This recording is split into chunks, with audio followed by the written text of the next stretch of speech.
The Dark Cosmos presents VOODOO Planet, written by Norton. This classic space opera tale was first published in 1959. Sit back, relax, and unwind for the next 2 hours with this classic sci-fi story that features a group of protagonists who find themselves entangled in a web of mystery and danger. They are drawn into a world where ancient African traditions meet the far reaches of space. In this interstellar safari, every step could be their last. Will they unravel the enigma of Khatka, or will the planet's mystical forces consume them? Are you ready, dear cosmonauts? Let's begin our sci-fi journey. Chapter 1. Talk of heat, or better not, on Jellico. This waterlogged world combined all the most unattractive features of a steam bath, and one could only dream of coolness, greenness, more land than a stingy string of islands. The young man on the promontory above the crash of the waves wore the winged cap of a spaceman with the insignia of a cargo master, and not much else, save a pair of very short shorts. He wiped one hand absently across his bare chest and brought it away damp as he studied, through protective sun goggles, the treacherous promise of the bright sea. One could swim if he wanted to lose most of his skin. There were minute organisms in that liquid that smacked their lips, if they had lips, every time they thought of a Terran. Dane Thorson licked his own lips, tasting salt, and plodded back through the sand of the spaceport to the berth of the Solar Queen. This had been a long day, and one with more snarl-ups than he cared to count, keeping him on a constant, dogged trot between the ship and the fitting yard, where riggers labored with the slowest motions possible to the human body, or so it seemed to the exasperated acting cargo master of the Free Trader. Captain Jellico had long ago taken refuge in his cabin to preserve the remnants of his temper. Dane had been allowed no such escape. The Queen had a schedule for refitting to serve as a mail ship, and that time allowance did not allow for humidity playing the devil with the innards of robot fitters. She had to be ready to lift when the Combine ship, now plying that run, set down and formally signed off in her favor. Luckily, most of the work was done, and Dane had given a last searching inspection before signing the rigger's book and reporting to his captain. The air-conditioned interior of the Queen comforted him as he climbed to his quarters. Ship air was flat, chemically pure but unappetizing stuff. Today, it was a relief to. Dane went on to the bather. At least there was no lack of water, with the local skinners filtered out. It was chill but relaxing on his gaunt young body. He was sealing on his lightest tunic when the ramp buzzer sounded. A visitor. Oh, not the supervisor rigger again. Dane went to answer with dragging feet, for the crew of the Queen at the moment numbered exactly 4, with himself a general errand boy. Captain Jellico was in his quarters 2 levels above. Medic Tao was presumably overhauling his supplies, and Sinbad, ship's cat, asleep in some empty cabin. Dane jerked his tunic into place, very much his guard as he came to the head of the ramp. But it was not the supervisor rigger. Dane, thoroughly used to unusual-appearing strangers, both human and alien, was impressed by this visitor. He was tall, this quiet man, his great height accented by a fit leanness, a narrowness of waist and hip, a length of leg and arm. His main article of clothing was the universal shorts of the Jellico settler, but being fashioned of saffron yellow, they were the more brilliant because of his darkness of skin.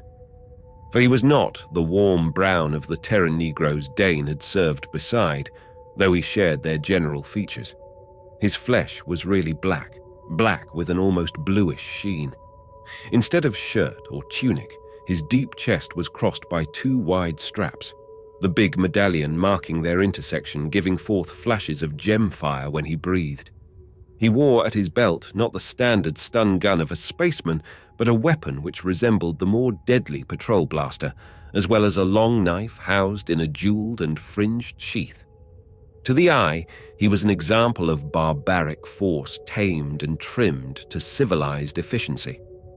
He saluted, palm out, and spoke galactic basic with only a suggestion of accent.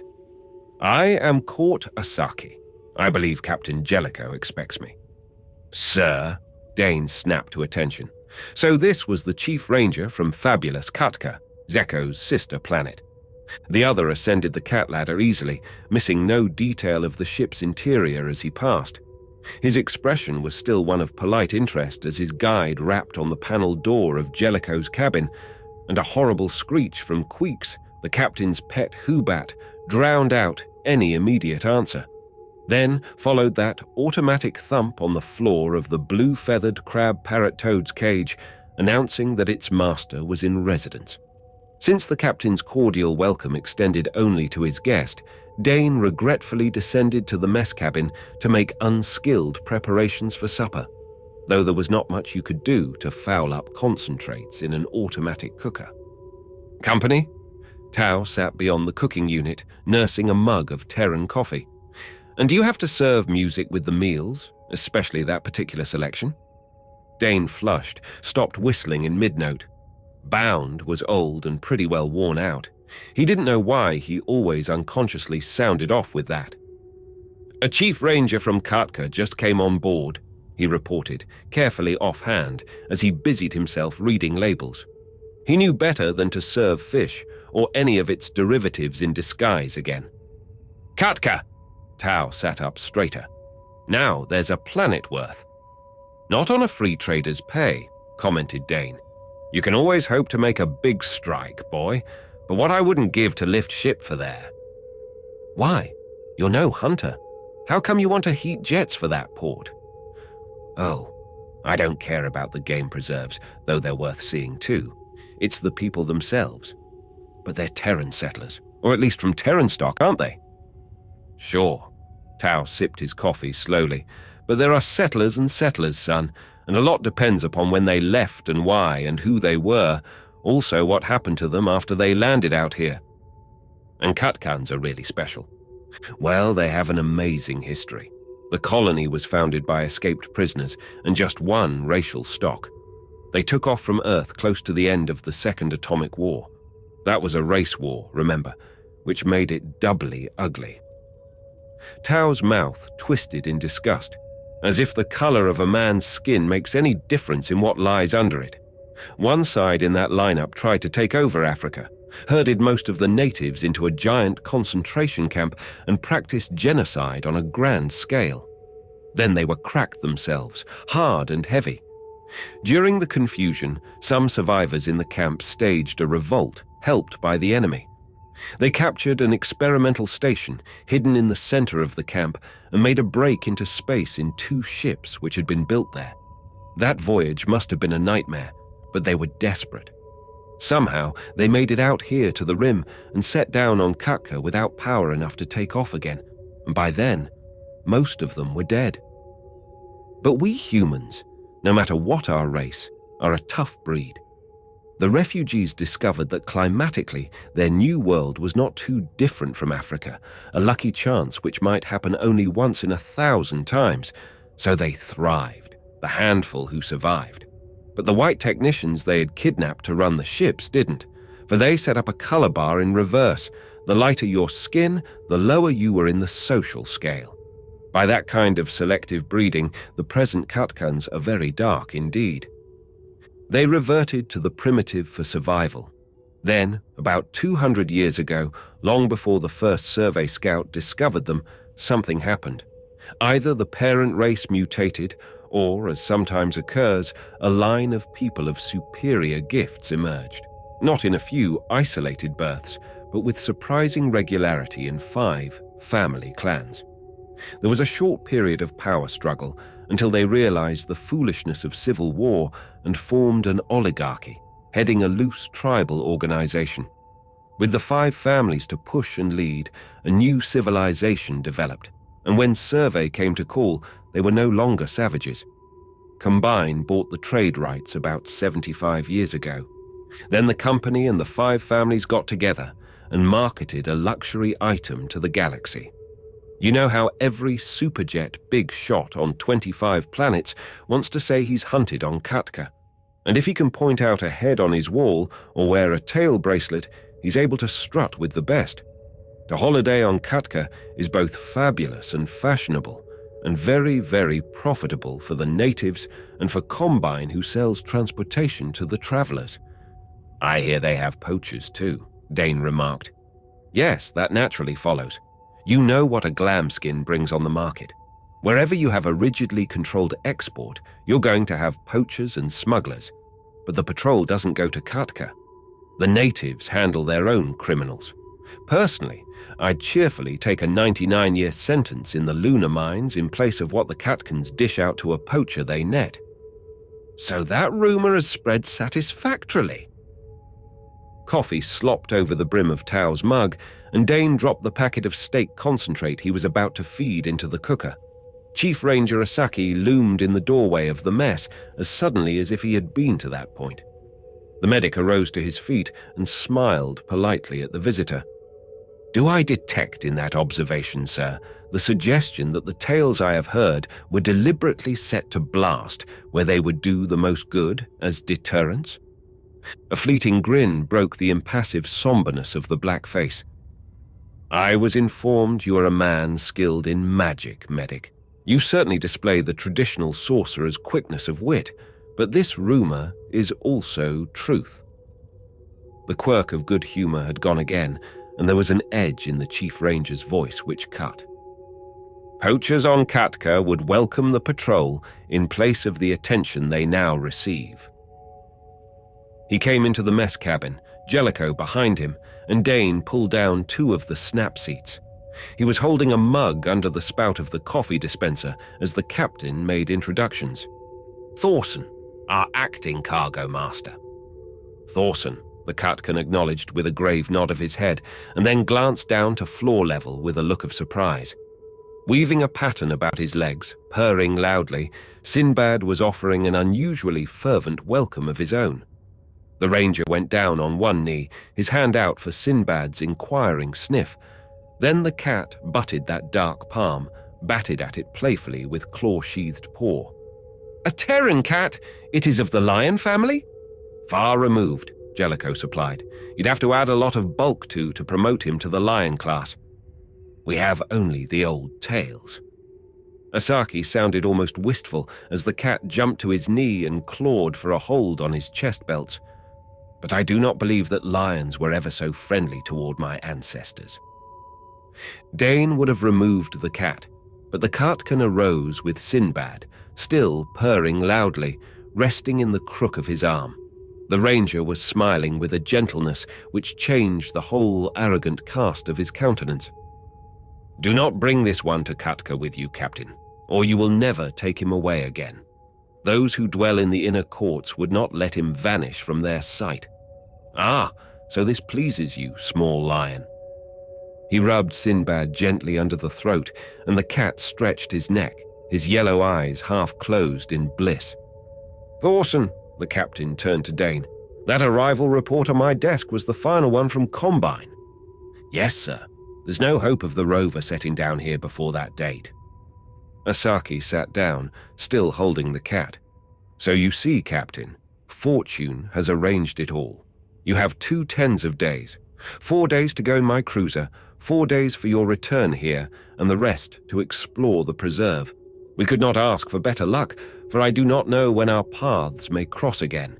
In the normal course of events, I will not have another mission to Zeko for a year, perhaps longer. Also, he hesitated, and then spoke to Tao. Medic, Captain Jellico has informed me that you have made a study of magic on many worlds. That is so, sir. Do you then believe that it is real force, or that it is only for child people who set up demons to howl petitions to when some darkness falls upon them? Some of the magic I have seen is trickery, some of it founded upon an inner knowledge of men and their ways, which a shrewd witch doctor can use to his advantage. There always remains, Tao put down his mug, there always remains a small residue of happenings and results for which we have not yet found any logical explanations. And I believe, Asaki interrupted, it is also true that a race can be conditioned from birth to be sensitive to forms of magic, so that men of that blood are particularly susceptible. That was more of a statement than a question, but Tao answered it. That is very true. A Lemurian, for example, can be sung to death. I have witnessed such a case, but upon a Terran or another off-world man, the same suggestion would have no effect.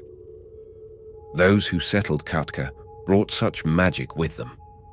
The Chief Ranger's fingers still moved about Sinbad's jaw and throat soothingly, but his tone was chill, the coldest thing in the cramped space of the mess cabin. Yes, a highly developed form of it, Tao agreed. More highly developed perhaps than even you can believe, medic. That came in a hiss of cold rage. I think that its present manifestation, death by a beast that is not a beast, could be worth your detailed study. Why? Tao came bluntly to the point. Because it is a killing magic, and it is being carefully used to rid my world of key men we need badly. If there is a weak point in this cloudy attack shaping against us, we must learn it, and soon. It was Jellico who added the rest. We are invited to visit Khatka and survey a new hunting range as Chief Ranger Asaki's personal term guests. Dane drew a deep breath of wonder. Guest rights on Khatka were jealously guarded. They were too valuable to their owners to waste. Whole families lived on the income from the yearly rental of even half a one. But the Rangers, by right of office, had several which they could grant to visiting scientists or men from other worlds holding positions similar to their own. To have such an opportunity offered to an ordinary trader was almost incredible. His wonder was matched by Tao's and must have been plain to read, for the Chief Ranger smiled. For a long time, Captain Jellico and I have exchanged biological data on alien life forms. His skill in photographing such, his knowledge as an xenobiologist are widely recognized. And so I have permission for him to visit the new Zaboru Preserve, not yet officially opened.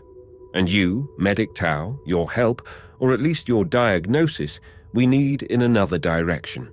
So one expert comes openly, another not so openly. Though, Medic, your task is approved by my superiors. And, he glanced at Dane, perhaps to muddle the trail for the suspicious. Shall we not ask this young man also?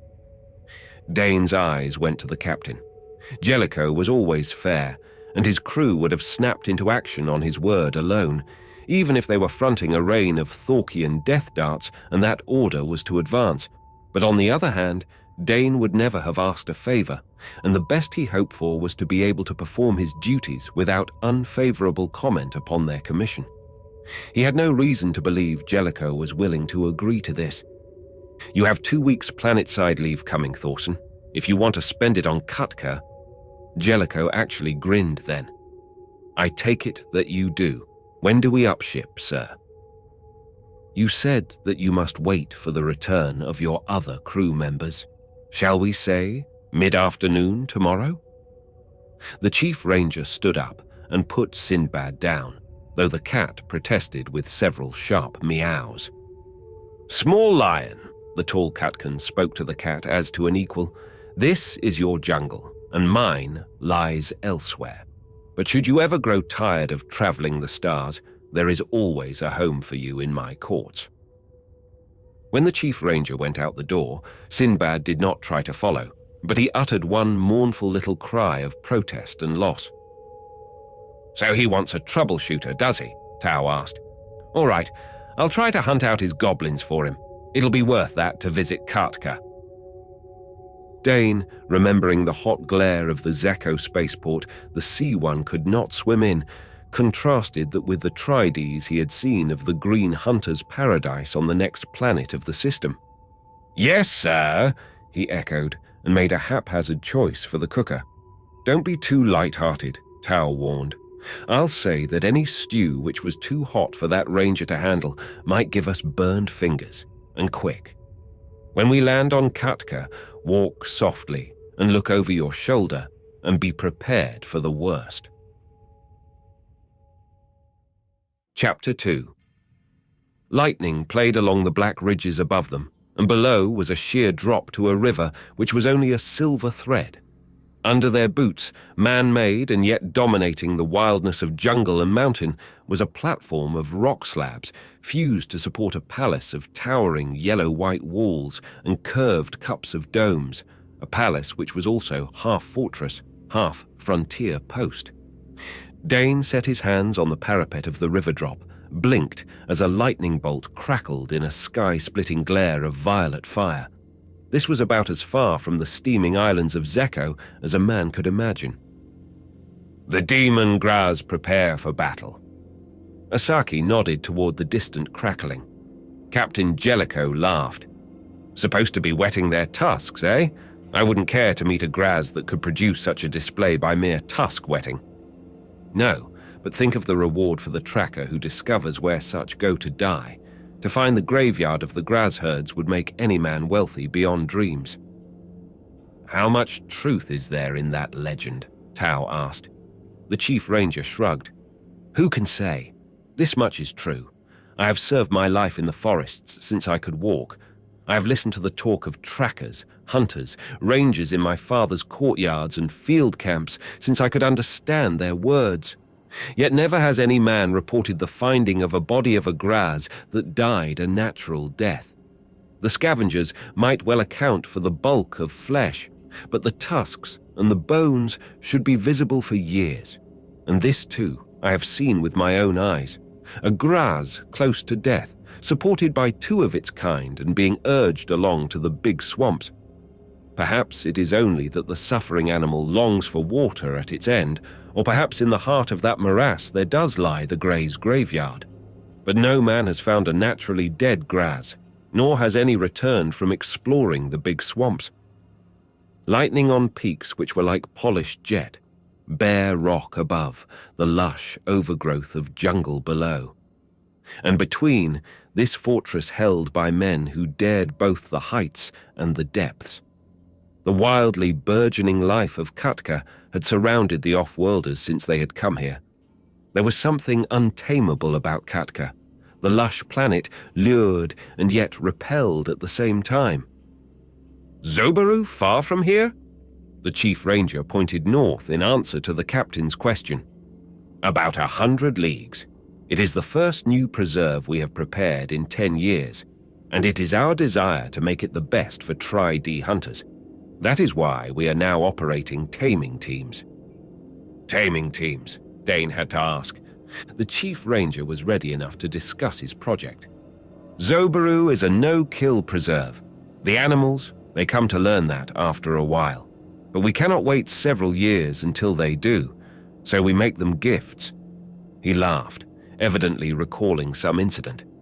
"Sometimes perhaps we are too eager. Most of our visitors who wish to make Tri-Ds want to picture big game, Graz, amplet, rock apes, lions, Lions? Echoed Dane.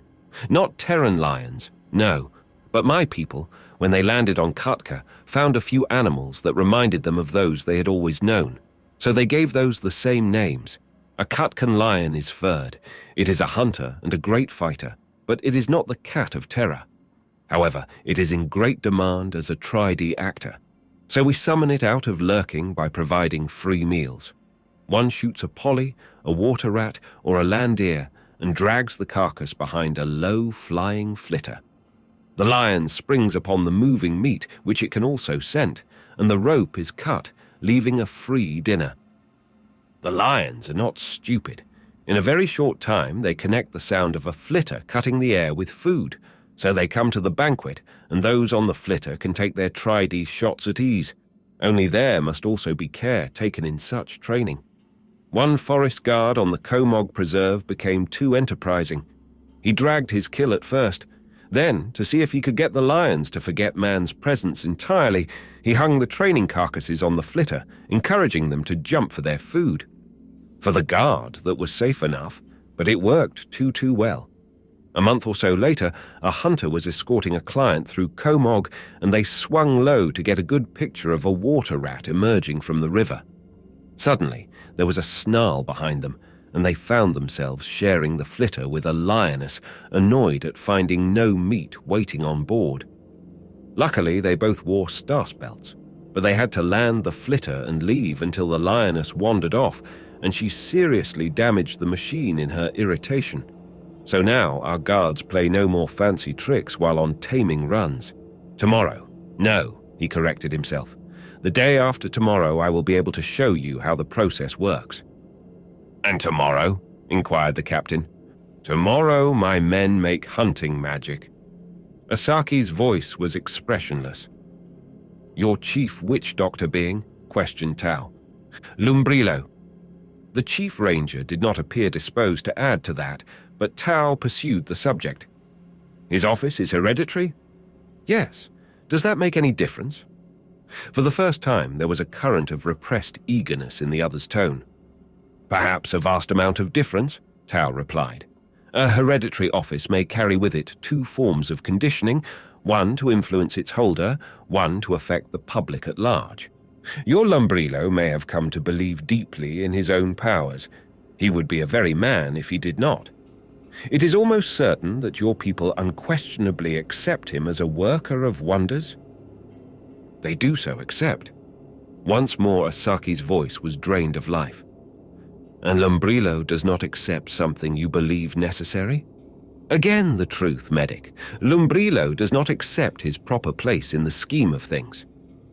He is a member of one of your 5 families. No, his clan is small, always set apart. From the beginning here, those who spoke for gods and demons did not also order men. Separation of church and state, commented Tao thoughtfully. Yet in our Terran past, there have been times when church and state were one. Does Lumbrilo desire that? Asaki raised his eyes to the mountain peaks, to the northward where lay his beloved work. I do not know what Lumbrilo wants, save that it makes mischief, or worse. This I tell you, hunting magic is part of our lives, and it has at its core some of those unexplainable happenings which you have acknowledged do exist. I have used powers I can neither explain nor understand as part of my work. In the jungle and on the grasslands, an off-worlder must guard his life with a stas belt if he goes unarmed. But I, any of my men, can walk unharmed if we obey the rules of our magic. Only Lumbrilo does other things which his forefathers did not, and he boasts that he can do more. So he has a growing following of those who believe and those who fear. You want me to face him? The chief ranger's big hands closed upon the rim of the parapet as if they could exert enough pressure to crumble the hard stone. I want you to see whether there is trickery in this. Trickery I can fight, for that there are weapons. But if Lumbrilo truly controls forces for which there is no name, then perhaps we must patch up an uneasy peace, or go down in defeat. And off-worlder, I come from a line of warriors. We do not drink defeat easily. That I also believe, Tao returned quietly. Be sure, sir, if there is trickery in this man's magic, and I can detect it, the secret shall be yours. Let us hope that so it shall be. Subconsciously, Dane had always associated the practice of magic with darkness and the night. But the next morning the sun was high and hot when he made one of the party coming down to a second and larger walled terrace where the hunters, trackers, guards, and other followers of the chief ranger assembled in irregular rows. There was a low sound which was more a throb in the clear air about them, getting into a man's blood and pumping in rhythm there. Dane tracked the sound to its source, 4 large drums standing waist-high before the men, who tapped them delicately with the tips of all 10 fingers. The necklaces of claws and teeth about those dusky throats, the kilts of fringed hide, the crossed belts of brilliantly spotted or striped fur were in contrast to the very efficient and modern sidearms each man wore to the rest of the equipment sheathed and strapped at their belts. There was a carved stool for the chief ranger, another for Captain Jellico. Dane and Tao settled themselves on the less comfortable seats of the terrace steps. Those tapping fingers increased their rate of beat, and the notes of the drums rose from the low murmur of hived bees to the mutter of mountain thunder still half a range away. A bird called from those inner courts of the palace from which the women never ventured. Da, da, da, da. Voices took up the thud-thud of the drums. The heads of the squatting men moved in a slow swing from side to side. Tao's hand closed about Dane's wrist, and the younger man looked around, startled to see that the medic's eyes were alight, that he was watching the assembly with the alertness of Sinbad approaching prey. "Calculate the stowage space in number 1 hold." That amazing order, delivered in a whisper, shocked Dane into obeying it. Number 1 hold. There were 3 divisions now, and the stowage was. He became aware that for a small space of time he had escaped the net being woven by the beat of the drum, the drone of voices, the nodding of heads. He moistened his lips. So that was how it worked. He had heard Tao speak often enough about self-hypnotism under such conditions, but this was the first time the meaning of it had been clear. 2 men were shuffling out of nowhere, wearing nothing on their dark bodies but calf-length kilts of tails, black tails with fluffy white tips, which swayed uniformly in time to their pacing feet. Their heads and shoulders were masked by beautifully cured and semi-mounted animal heads, displaying half-open jaws with double pairs of curved fangs. The black and white striped fur, the sharply pointed ears, were neither canine nor feline, but a weird combination of the two. Dane gabbled 2 trading formulas under his breath and tried to think of the relation of Samantine rock coinage to galactic credits. Only this time his defenses did not work. From between the 2 shuffling dancers padded something on 4 feet. The canine-feline creature was more than just a head. It was a loose-limbed, graceful body fully 8 feet in length, and the red eyes in the prick-eared head were those of a confident killer. It walked without restraint, lazily, with arrogance, its white tufted tail swinging, and when it reached the midpoint of the terrace, it flung up its head as if to challenge. But words issued from between those curved fangs, words which Dane might not understand, but which undoubtedly held meaning for the men nodding in time to the hypnotic cadence of that da, da, da. "Beautiful." Tao spoke in honest admiration, his own eyes almost as feral as those of the talking beast as he leaned forward, his fists on his knees. Now the animal was dancing also, its paws following the pace set by the masked attendants.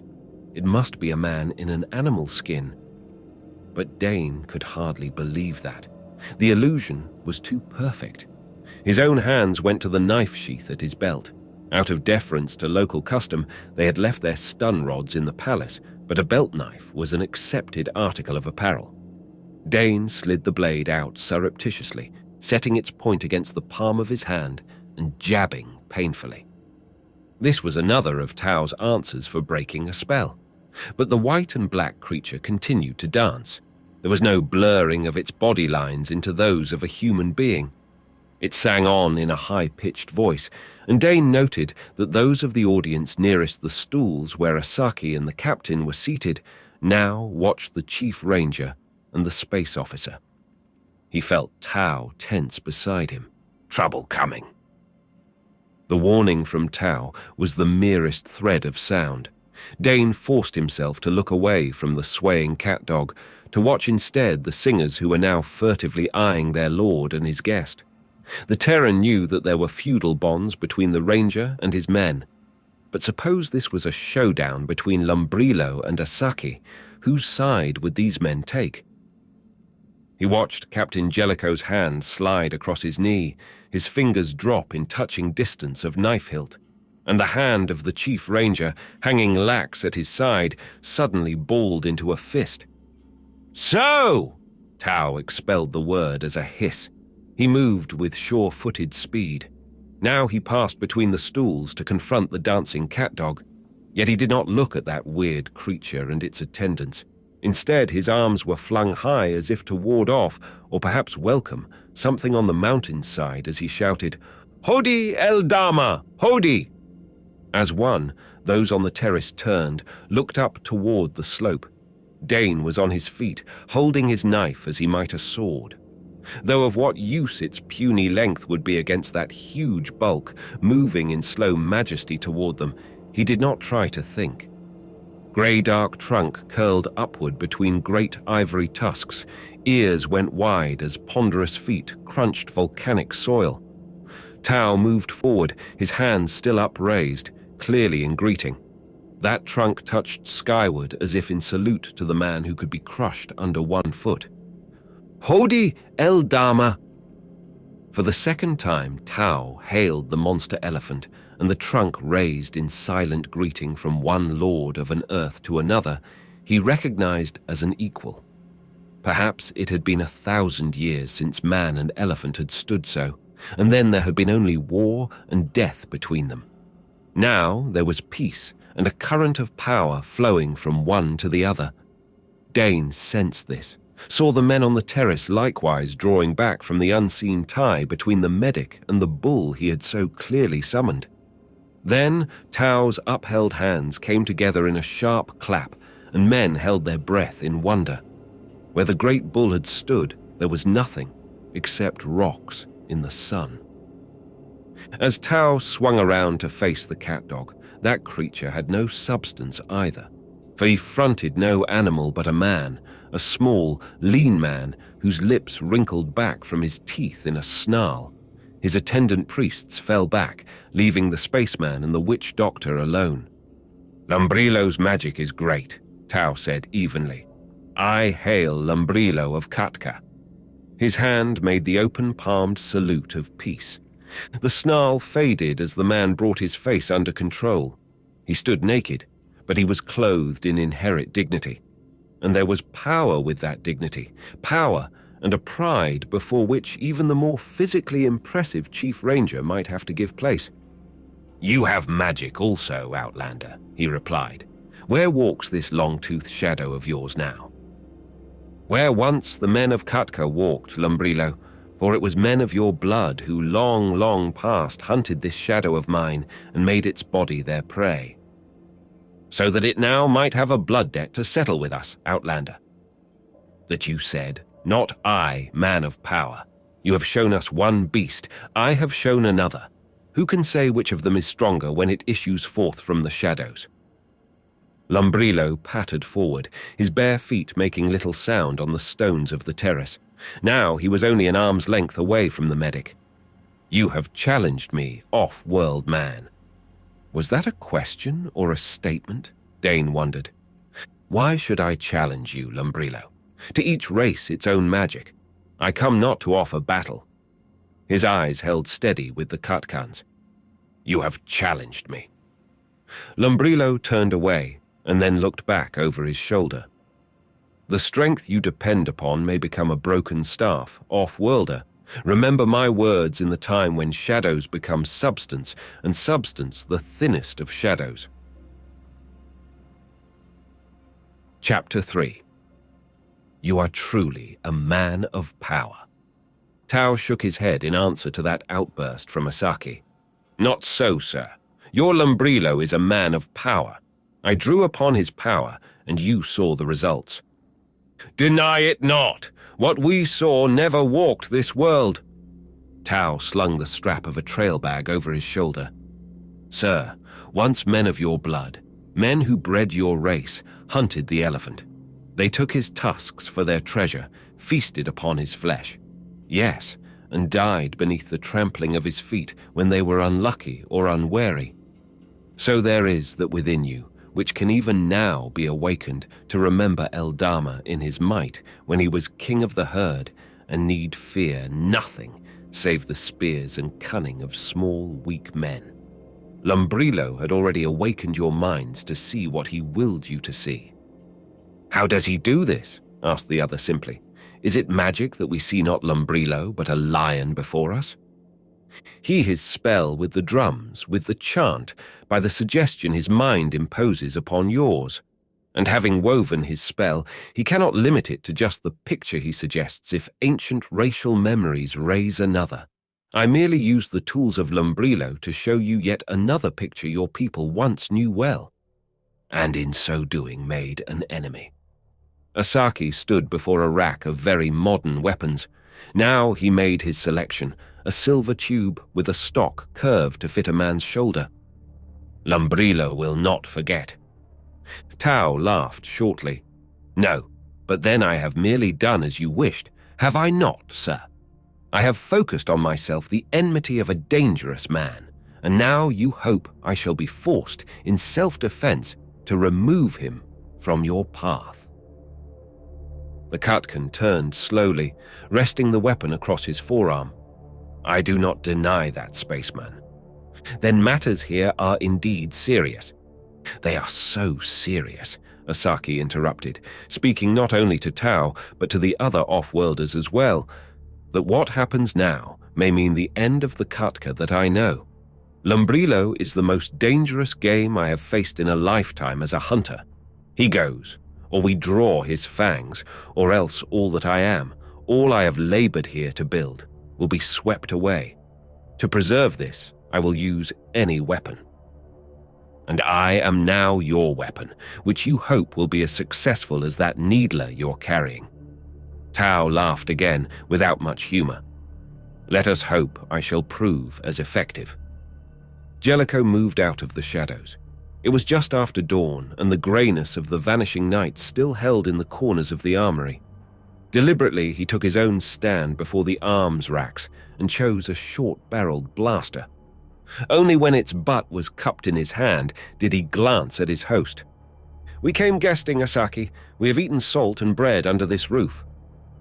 "On my body and my blood it is," returned the Khatkan grimly. "I shall go down to the blackness of Sabra before you do, if the flames of death are against us." From his belt, he flipped loose his knife and offered the hilt to Jellico. "My body for a wall between you and the dark, Captain. But also understand this. To me, what I do now is greater than the life of any one man. Lumbrilo and the evil behind him must be rooted out. There was no trickery in my invitation." They stood eye to eye, equal in height, in authority of person, and that indefinable something which made them both masters in their own different worlds. Then Jellico's hand went out. His fingertip flicked the hilt of the bared blade. "There was no trickery," he conceded. "I knew that your need was great when you came to the Queen." Since both the captain and Tao appeared to accept the situation, Dane, not quite understanding it all, was prepared to follow their lead. And for the moment, they had nothing more in plan than to visit the Zobaru Preserve.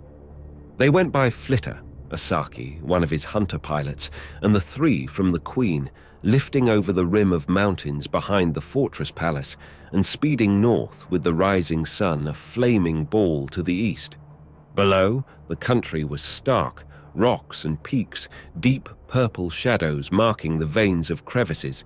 But that was swiftly behind, and they were over a sea of greens, many shades of green, with yellow, blue, even red, cutting into the general verdant carpet of treetops. Another chain of heights and then open land, swales of tall grass already burnt yellow by the steady sun.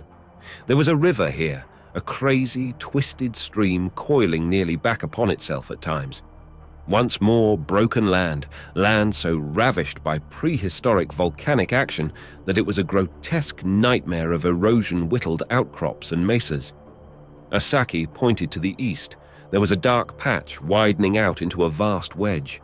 The swamp of Migra. It has not yet been explored. "You could air map it," Tao began. The chief ranger was frowning. 4 flitters have been lost trying that. Comm reports fail when they cross that last mountain ridge eastward. There is some sort of interference which we do not yet understand. Migra is a place of death. Later we may be able to travel along its fringe, and then you shall see. Now? He spoke to the pilot in his own tongue, and the flitter pointed up nose at an angle as they climbed over the highest peak they had yet seen in this mountainous land, to reach at last a country of open grass dotted with small forest stands. Jellico nodded approvingly. "Zoboru." "Zoboru," Asaki assented. "We shall go up to the northern end of the preserve. I wish to show you the roosts of the fastals. This is their nesting season, and the site is one you will long remember. But we shall take an eastern course. I have 2 ranger stations to check on the way."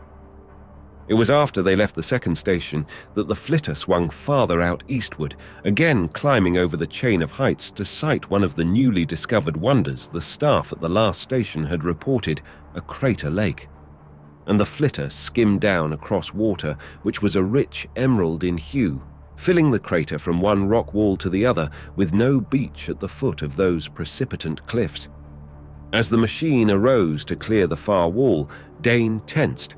One of his duties aboard the Queen was flitter pilot for planet-wise trips, and ever since they had taken off that morning, he had unconsciously flown with the Khatkan pilot, anticipating each change or adjustment of the controls.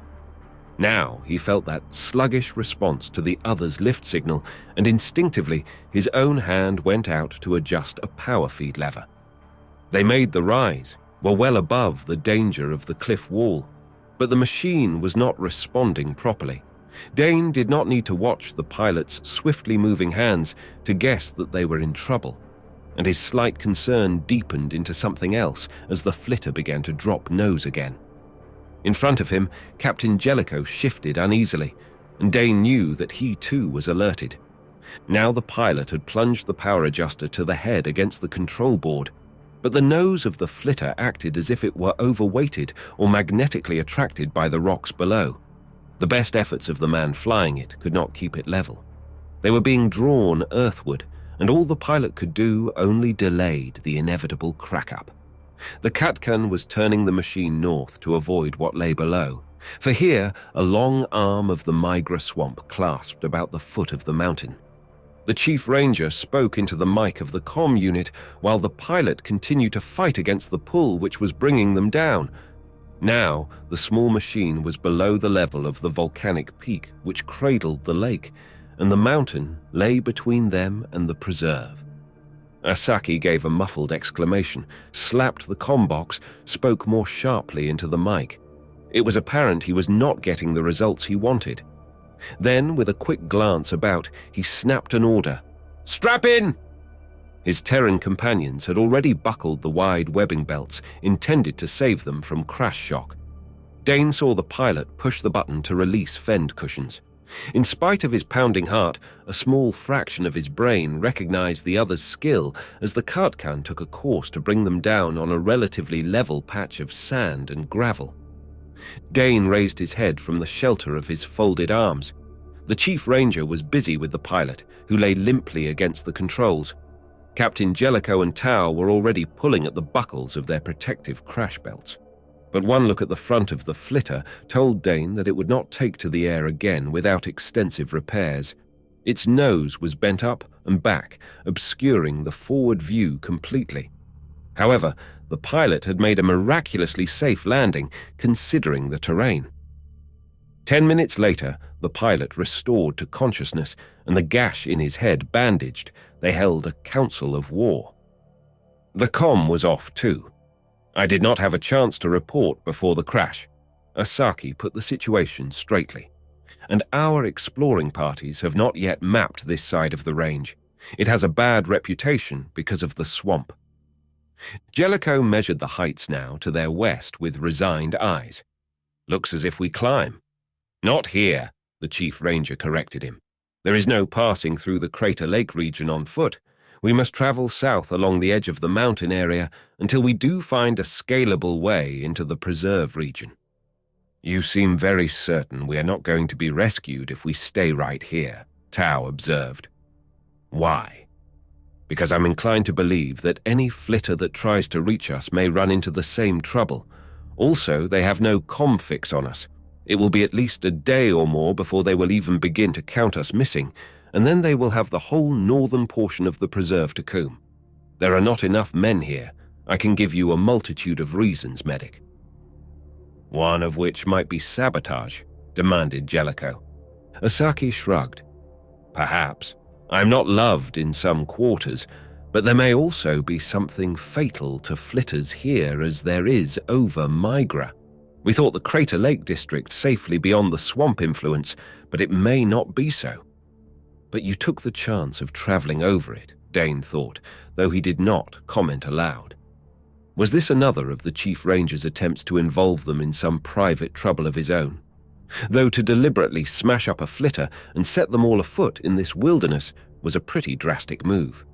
Asaki had started to unload emergency supplies from the flitter. They each had a trail bag for a pack, but when the pilot staggered over to pull out a set of stas belts and Jellico began to uncoil them, the Chief Ranger shook his head. With the feeder beam shut off by the mountains, I fear those will no longer work. Jellico tossed one on the crumpled nose of the flitter and punched its button with the tip of the needler barrel. Then he threw a rock at the dangling belt. The stone landed, taking the wide protective band with it to the ground. That force field, which should have warded off, was not working. "Oh, fine." Tao opened his trail bag to pack concentrates. Then he smiled crookedly.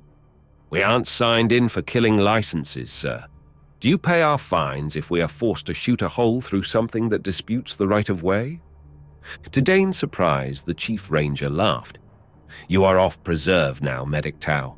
The rules do not cover wild land, but I would suggest we now hunt a cave before nightfall."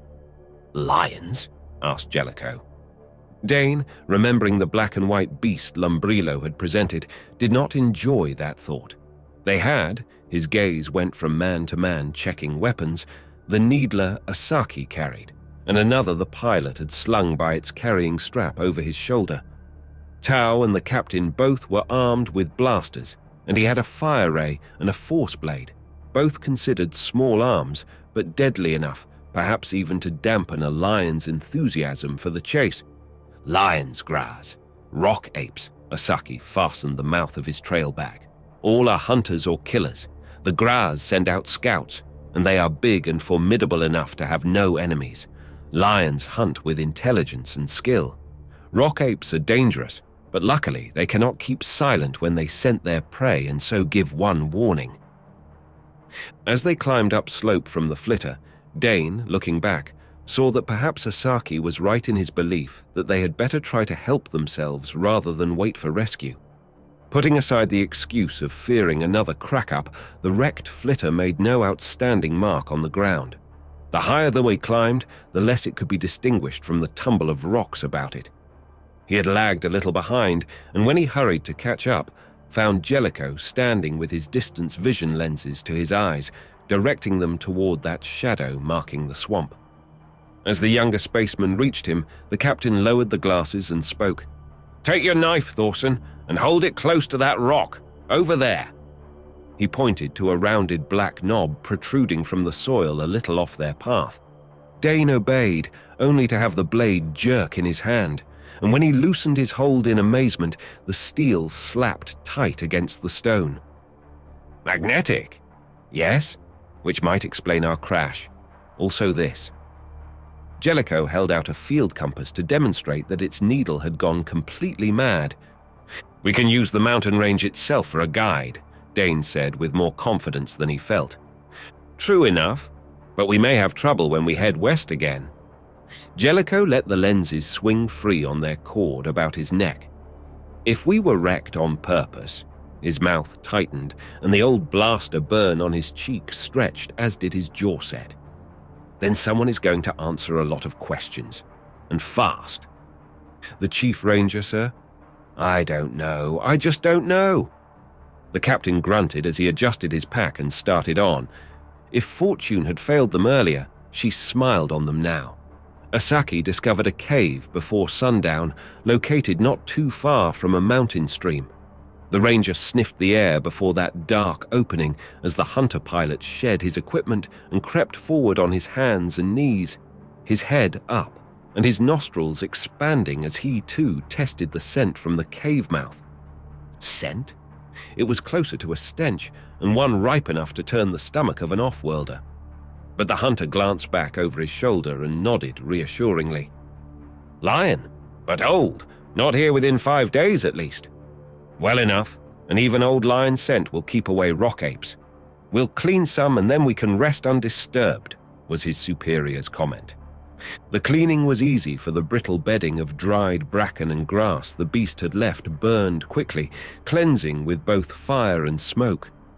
When they raked the ashes out with branches, Asaki and Nemani brought in handfuls of leaves, which they crumpled and threw on the floor, spreading an aromatic odor which banished most of the foulness. Dane, at the stream with the canteens to fill, chanced upon a small pool where there was a spread of smooth yellow sand. Knowing well the many weird booby traps one might stumble into on a strange world, the Terran prospected carefully, stirring up the stand with a stick. Sighting not so much as a water insect or a curious fish, he pulled off his boots, rolled up his breeches and waded in. The water was cool and refreshing, though he dared not drink it until the purifier was added. Then, with the filled canteens knotted together by their straps, he put on his boots and climbed to the cave where Tao waited with water tablets. Half an hour later, Dane sat cross-legged by the fire, turning a spit strung with 3 small birds Asaki had brought in. 1 foot closer to the heat began to tingle, and he eased off his boot, his cramped toes suddenly seeming to have doubled in size.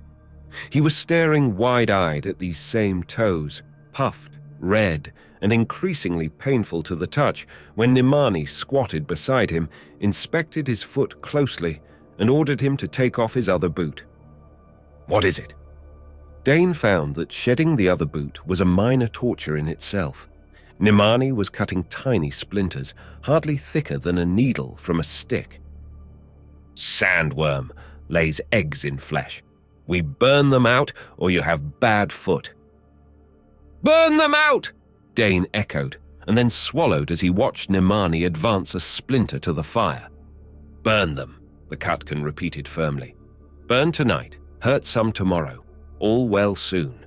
No burn. Very bad." Dane ruefully prepared to pay the consequences of his first brush with the unpleasant surprises Khatka had to offer. Chapter 4. Dane regarded his throbbing feet morosely. Naimani's operations with burning splinters had been hard to take, but he had endured them without disgracing himself before the Khatkans, who appeared to regard such a mishap as just another travel incident. Now, with Tao's salve soothing the worst of the after-effects, the Terran was given time to reflect upon his own stupidity and the fact that he might now prove a drag on the whole party the next morning. "That's queer." Dane was startled out of the contemplation of his misery to see the medic on his knees before their row of canteens, the vial of water purifier held to the firelight for a closer inspection. "What's the matter?" "We must have hit with a pretty hard thump back there. Some of these pills are powder. Have to guess about the portion to add." With the tip of his knife blade, Tao scraped a tiny amount of pill fragments into each waiting canteen. "That should do it. But if the water tastes a little bitter, don't let it bother you." Bitter water, Dane thought, trying to flex his still swollen toes, was going to be the least of his worries in the morning. But he determined that his boots should go on at daybreak, and he would keep on his feet as long as the others did, no matter how much it cost him. And when they set out shortly after daybreak, wanting to move as far as they could before the heat hours when they must rest, the going was not too bad. Dane's feet were tender to the touch, but he could shuffle along at the tail of the procession with only Nemani playing rear guard behind him. Jungle lay before them, and bush knives began to swing, clearing their path. Dane took his turn with the rest at that chore, thankful that the business of cutting their way through that mass of greenery slowed them to a pace he could match. If not in comfort, then by willpower. But the sandworms were not the only troubles one could encounter on Khatka. Within an hour, Captain Jellico stood sweating and speaking his mind freely in the native tongues of 5 different planets, while Tao and Nemani worked as a team with skinning knives. They were not flaying the spaceman, but they came near to that in places as they worried a choice selection of tree thorns out of his arm and shoulder. The captain had been unfortunate enough to trip and fall into the embrace of a very unfriendly bush. Dane inspected a fallen tree for evidence of inimical wildlife, and then rested his blanket between him and it as a protecting cushion before he sat down. These trees were not the towering giants of the true forests, but rather oversized bushes which had been made into walls by twined vines. Brilliant bursts of flowers were splotches of vivid color, and the attendant insect life was altogether too abundant. Dane tried to tally his immunity shots and hoped for the best. At the moment, he wondered why anyone would want to visit Khatka, let alone pay some astronomical sum for the privilege. Though he could also guess that the plush safari arranged for a paying client might be run on quite different lines from their own present trek. How could a tracker find his way through this, with the compasses playing crazy tricks into the bargain? Jellico knew that the compasses were off, yet the captain had followed Asaki's lead without question, so he must trust the ranger's forest craft. But Dane wished they were clear on the mountainside again. Time had little meaning in that green gloom, but when they worked through to meet rock walls again, the sun said it was well into the after part of the day. They sheltered for a breather under the drooping limbs of one of the last trees. Amazing! Jellico, his torn arm in a sling across his chest, came down slope from the higher point where he had been using the distance lenses. We struck straight across and cut off about 10 miles by that jungle jog. Now I believe all that I've heard of your people's ability to cross wilderness and not lose their built-in riding beams, sir. With the compasses out, I'll admit I've been nourishing a healthy set of doubts. Asaki laughed. Captain, I do not question your ability to flit from world to world, or how you have learned to set up trade with strange humans and non-humans alike. To each his own mystery. On Khatka, every boy before he becomes a man must learn to navigate the jungle, and with no instruments to help him, only what lies in here. He touched his thumb to his forehead. So through generations we have developed our homing instincts. Those who did not also did not live to father others who might have had the same lack. We are hounds who can run on a scent, and we are migrators who have better than a compass within our own bodies. Now we take to climbing again. Tao surveyed the way before them critically. Not at this hour. That sun on the upward slopes can cook a man's skin were he to touch any rock. We wait. Waiting for the Khatkans was a chance to sleep. They curled up on their light blankets, but the 3 spacemen were restless. Dane would have liked to have taken off his boots, but feared he could not replace them, and he could tell from the way the captain shifted his position that Jellico was in pain too. Tao sat quietly, staring at nothing Dane could see, unless it was a tall rock thrust out of the slope like a finger pointing skyward. What color is that rock? Surprised, Dane gave the stony finger closer attention. To him, it was the same color as most of the other rocks, a weathered black which in certain lights appeared to carry a brownish film. Black? Or maybe dark brown? Tao looked past him to Jellico. The captain nodded. I'd agree with that. Tao cupped his hands over his eyes for a moment, and his lips moved as if he were counting. Then he took his hands away and stared upslope. Dane watched the medic's eyelids blink slowly. Nothing but black or brown? Tao pressed. No. Jellico supported his injured arm upon his knees, leaning forward, as intent upon the designated rock as if he expected it to assume some far more startling appearance.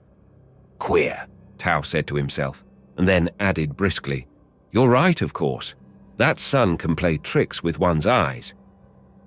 Dane continued to watch the finger rock.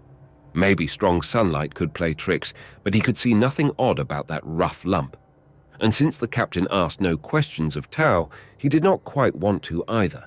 It was perhaps a half hour later, and the medic and Jellico had both succumbed to the quiet, the heat, and their own fatigue, when Dane did sight a movement upslope. The in his feet was worse now that he had nothing to occupy his mind but his own troubles, and he was sitting facing the finger rock. Was that what Tao had seen earlier? That quick movement around the side of the rough pillar? But if so, why the question of color? There it was again. And now, centering all his attention on that one point, the Terran picked out the outline of a head grotesque enough to be something conjured out of Lumbrillo's sorcerer's imagination. Had Dane not seen its like among the tri-D prints in Captain Jellico's collection, he would have believed that his eyes were playing tricks. It was a bullet-shaped head, embellished by two outsized prick ears, the hair-tufted, pointed tips of which projected well above the top of the skull. Round eyes were set deeply in sunken pits. The mouth was a swinish snout, from which lolled a purple tongue, though the rest of that gargoyle head was very close in colour to the rock against which it half rested. Dane had no doubts that the rock ape was spying upon the small camp.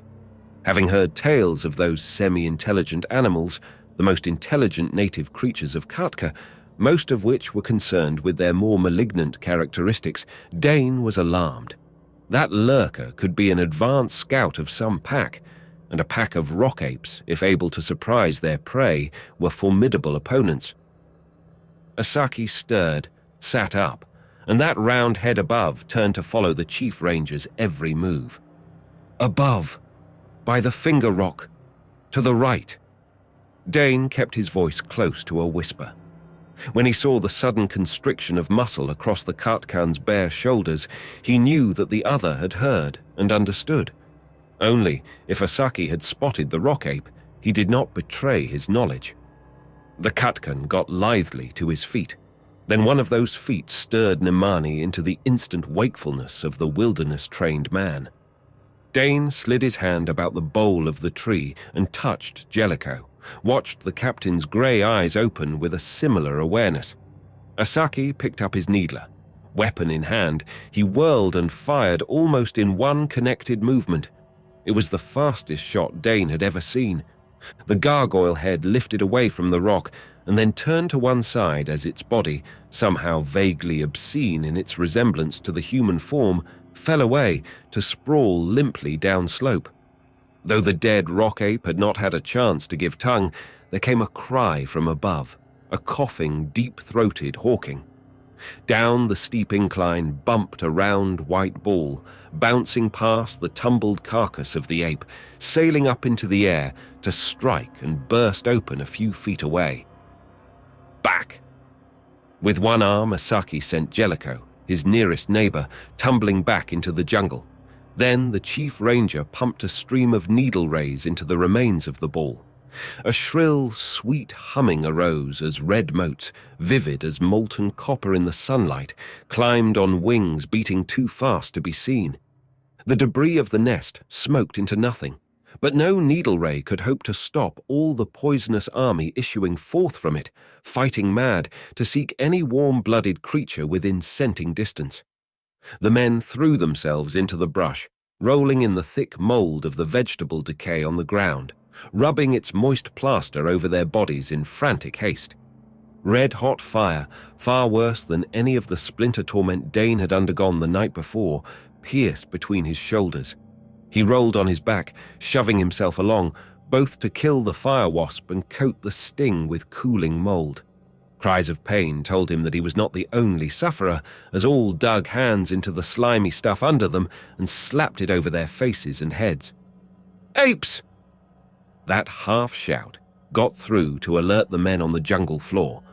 True to their nature, the rock apes, now streaming downhill, were coughing their challenges, advertising their attack. And it was only that peculiarity of their species which saved their intended victims. The apes came forward, partially erect, at a shambling run. The first two, bulls close to 6 feet, went down under fire from Asaki's needler. A third somehow escaped, swerving to the left, and came bounding at an angle toward Dane.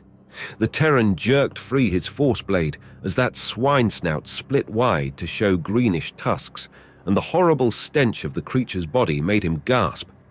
A taloned paw clawed at him eagerly, slipped from his slime-covered body just as he brought the force blade up. Foul breath coughed in his face, and he stumbled back as the heavy body of the ape crashed against him, cut in half by the weapon. To Dane's sickened horror, the paws still clawed for him. The fangs still gnashed as he rolled free of the mangled body and somehow got to his feet. The roar of a blaster, of 2 blasters, drowned out the clamor of the apes as Dane drew his fire ray, set his shoulders against a tree bole, and prepared to fight it out. He fired, saw a smaller and more nimble enemy go down, screeching. Then there were none left on their shaggy feet, though some on the ground dragged themselves forward, still striving to reach the men. Dane slapped a fire wasp from his leg. He was glad of the support of the tree at his back, as the smell of the ape's blood drenching him from chest level down, and the mess on the ground, made his stomach churn. When he could control his retching, he straightened. To his relief, he saw that all the others were on their feet, apparently unharmed. But Tau, catching sight of the younger spaceman, gasped and started for him. "Dane, what did they do?" His junior laughed a little hysterically. "Not mine." He swabbed with a handful of grass at his bloodied breeches and blundered on into the sunlight. Nemani found them a foam-flecked stream below a miniature falls where the swift current prevented the lurking of sandworms. They stripped eagerly, cleaning first themselves and then their fouled clothing, while Tau tended the wealth of fire wasp stings. There was little he could do to relieve the swelling and pain until Asaki produced a reed-like plant which, chopped in sections, yielded a sticky purple liquid that dried on the skin as a tar gum, the native remedy. So, glued and plastered, they climbed away from the water and prepared to spend the night in a hollow between two leaning rocks, certainly not as snug as the cave, but a fortress of sorts. And credit-happy space hoppers pay a fortune for an outing like this, Tau commented bitterly, hunching well forward so that a certain stung portion of his anatomy would not come in contact with the rock beneath him. "Hardly for this," Jellico replied, and Dane saw Nemani grin one-sidedly, his other cheek puffed and painted sticky purple. "We do not always encounter apes and fire wasps in the same day," supplied the chief ranger. "Also, guests at the preserves wear starsbelts." Jellico snorted. "I don't think you'd get any repeats from your clients otherwise. What do we meet tomorrow? A herd of gras on stampede, or something even more subtle and deadly?" Nemani got up and walked a little way from their rock shelter. He turned down slope, and Dane saw his nostrils expand as they had when he'd investigated the cave. "Something is dead," he said slowly. "A very large something, or else." Asaki strode down to join his men. He gave a curt nod, and Nemani skidded on down the mountainside. "What is it?" Jellico asked. "It might be many things. There is one I hope it is not," was the chief ranger's somewhat evasive reply. "I will hunt a labla." There was fresh spoor at the stream. He set off along their back trail to return a half-hour later, the body of his kill slung across one shoulder. He was skinning it when Nemani trotted back. "Well?" "Death pit," supplied the hunter. "Poachers?" Jellico inquired. Nemani nodded. Asaki continued his task, but there was a glint in his dark eyes as he butchered with sure and expert strokes. Then he glanced at the shadow extending beyond the rocks. "I, too, would see," he told Nemani. Jellico arose, and Dane, interested, followed. Some 5 minutes later, none of them needed the native keenness of smell to detect the presence of some foulness ahead. The odor of corruption was almost tangible in the sultry air, and it grew worse until they stood on the edge of a pit. Dane retreated hurriedly. This was as bad as the battlefield of the rock apes, but the captain and the two Khatkans stood calmly assessing the slaughter left by the hide poachers. "Glam, graz, hudra," Jellico commented. "Tusks and hides, the full line of trade stuff." Asaki, his expression bleak, stepped back from the pit. "Day-old calves, old ones, females, all together, they kill wantonly and leave those they do not choose to pelt." "Trail," Nemani pointed eastward, "leads to Migra Swamp." "The swamps!" Asaki was shaken. "They must be mad!" "Or know more about this country than your men do," Jellico corrected. "If poachers can enter Migra, then we can follow." "But not now," Dane protested silently.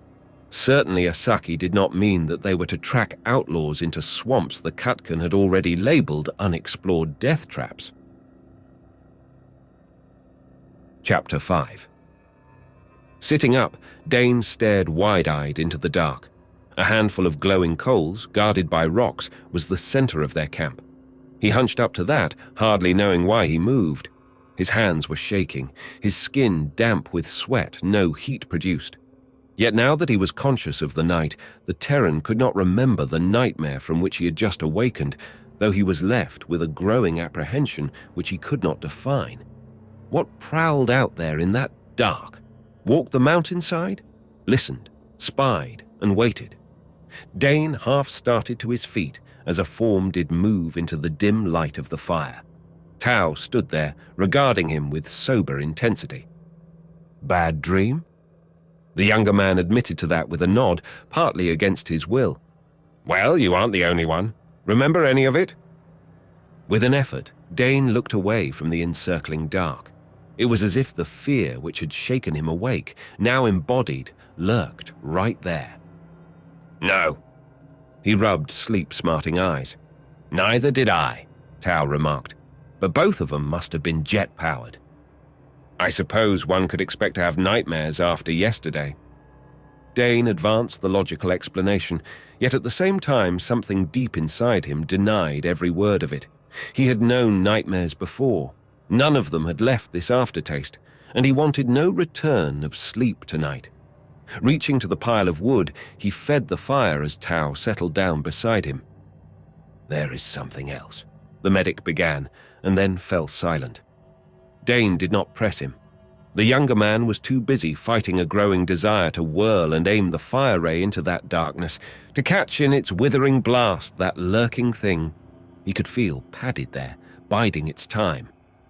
Despite his efforts, Dane did drowse again before morning, waking unrefreshed and, to his secret dismay, with no lessening of his odd dislike for the country about them. Asaki did not suggest that they trail the poachers into the morass of Migra. Instead, the chief ranger was eager to press on in the opposite direction, find a way over the range to the preserve, where he could assemble a punitive force to deal with the outlaws. So they began an upward climb which took them away from the dank heat of the lowlands into the parched blaze of the sun-baked ledges above.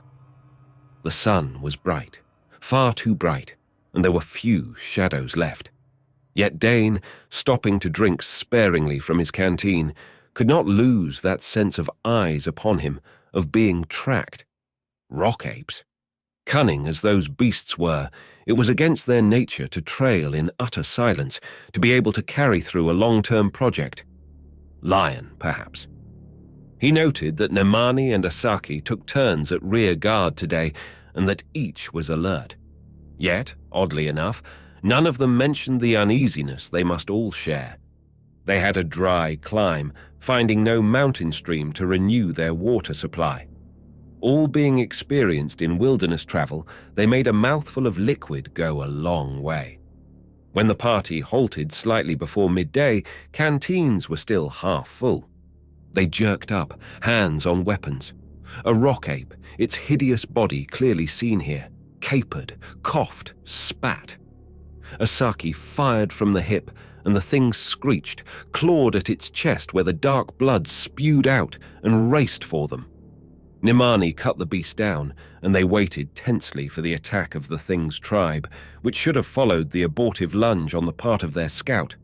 But there was nothing, neither sound nor movement. What did follow froze them all momentarily. That mangled body began to move again, drew itself together, crawled toward them. Dane knew that it was impossible that the creature could live with such wounds, yet the beast advanced, its head lolling on its hunched shoulders so that the eyes were turned blindly up to the full glare of the sun, while it crawled to reach the man it could not see. Demon! Nemani dropped his needler, shrank back against the rocks. As the thing advanced, before their eyes, the impossible happened. Those gaping wounds closed, the head straightened on the almost invisible neck, the eyes glared once more with life, and slaver dripped from the swine snout. Jellico caught up the needler Nemani had dropped. With a coolness Dane envied, the captain shot, and for the second time, the rock ape collapsed, torn to ribbons. Nimani screamed, and Dane tried to choke back his own cry of horrified protest. The dead thing put on life for the second time, crawled, got somehow to its feet, healed itself, and came on. Asaki, his face greenish pale, stepped out stiffly as if each step he took was forced by torture.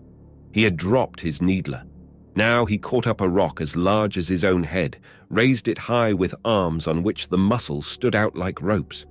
He hurled the stone, and Dane heard as well as saw the missile go home. The rock ape fell for the third time. When one of those taloned paws began to move again, Nimani broke. He ran, his screams echoing thinly in the air as the thing lurched up, the gory mess of its head weaving about. If his feet would have obeyed him, Dane might have followed the Khatkan. As it was, he drew his ray and aimed it at that shambling thing. Tau struck up the barrel. The medic's face was livid. There was the same horror in his eyes. But he moved out to front that monster. A spot of shadow coalesced on the ground, deepened in hue, took on substance.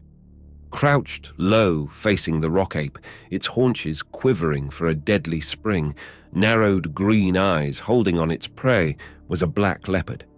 The tiny forward and backward movements of its body steadied, and it arched through the air, brought down the ape.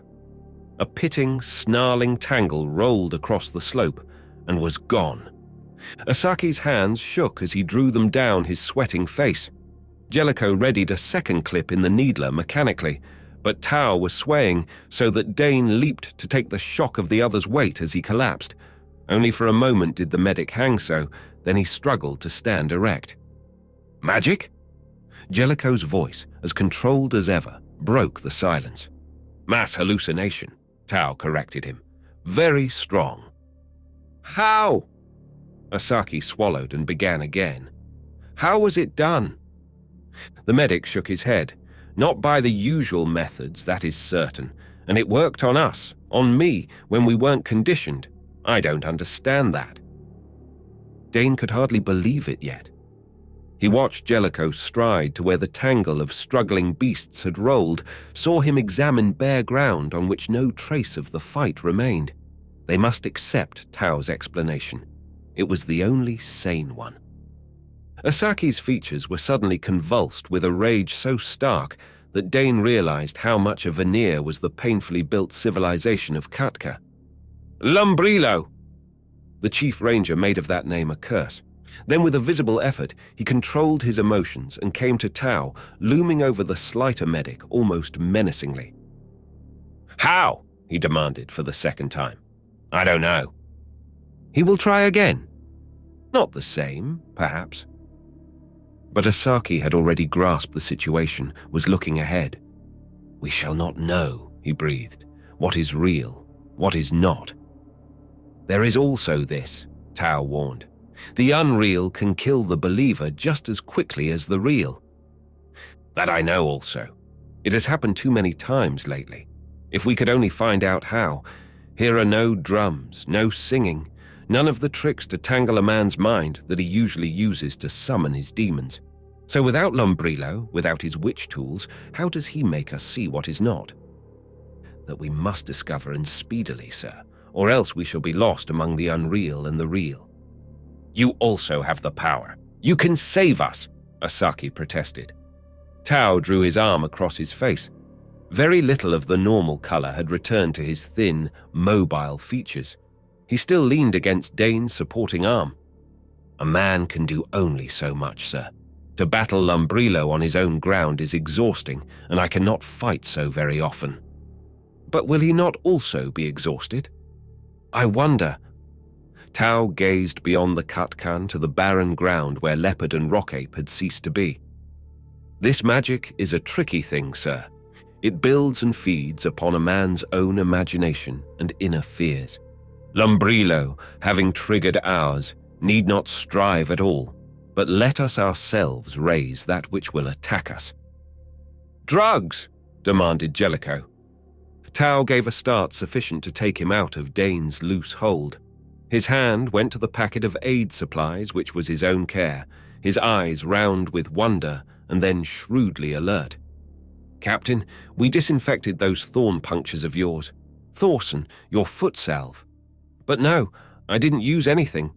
"You forget, Craig. We all had scratches after that fight with the apes." Tao sat down on the ground. With feverish haste, he unsealed his medical supplies, laid out some containers.